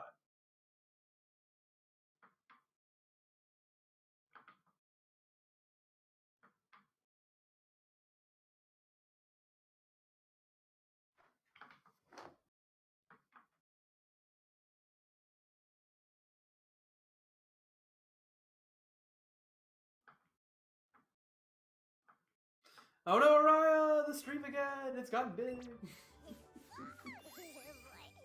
Or is that Pseudo? Okay.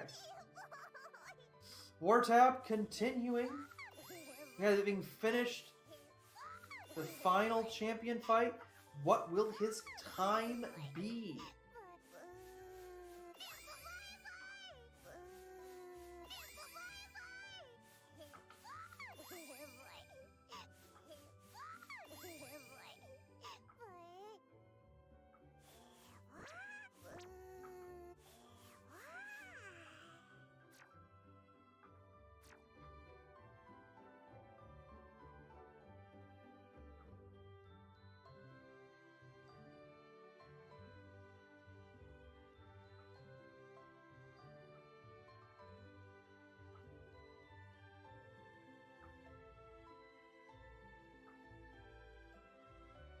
That's a good question. Is Pseudo alive right now?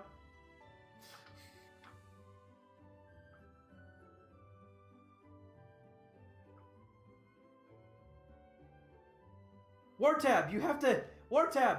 War tab, you have to press A! War tab! Press A! Oh, there we go. A 333.34 for War tab. Oh my.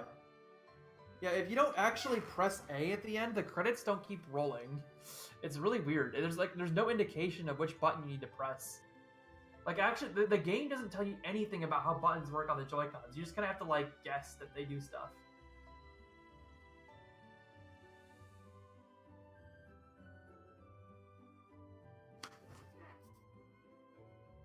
Any shoutouts? Yes, shoutouts to all the runners. Shoutouts to Stringflow for cheering Gym Freak on the entire run.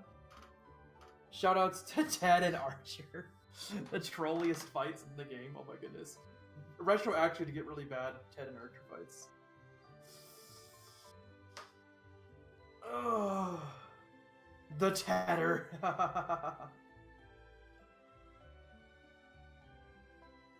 GG, everyone.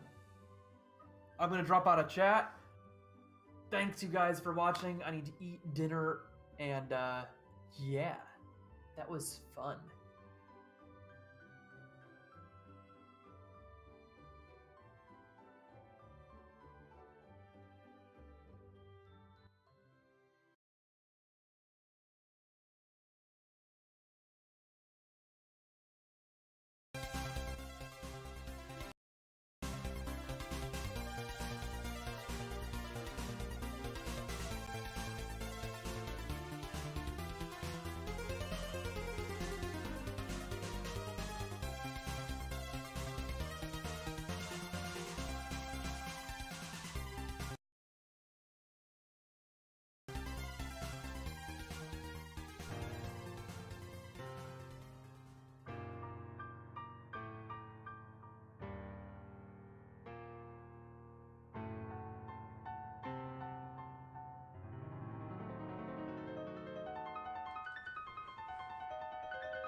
Am I on the stream?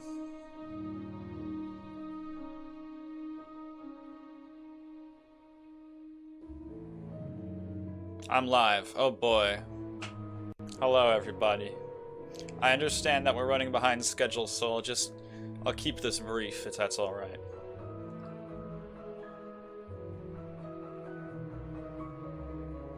How's everybody doing tonight?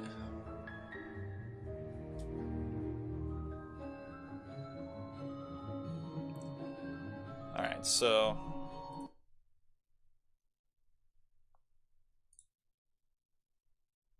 let me just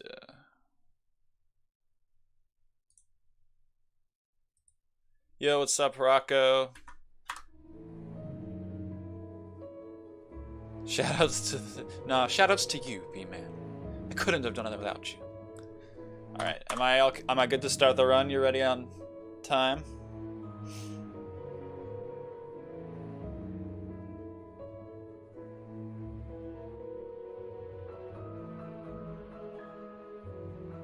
Yep, countdown. Alright.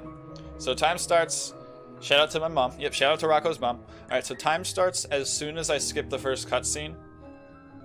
So I'm just going to give you a countdown and then I'm going to go. Alright. Unfortunately, most of the cutscenes in this game are skippable, so we're not going to hear the glorious voice acting, unfortunately. Quite a shame.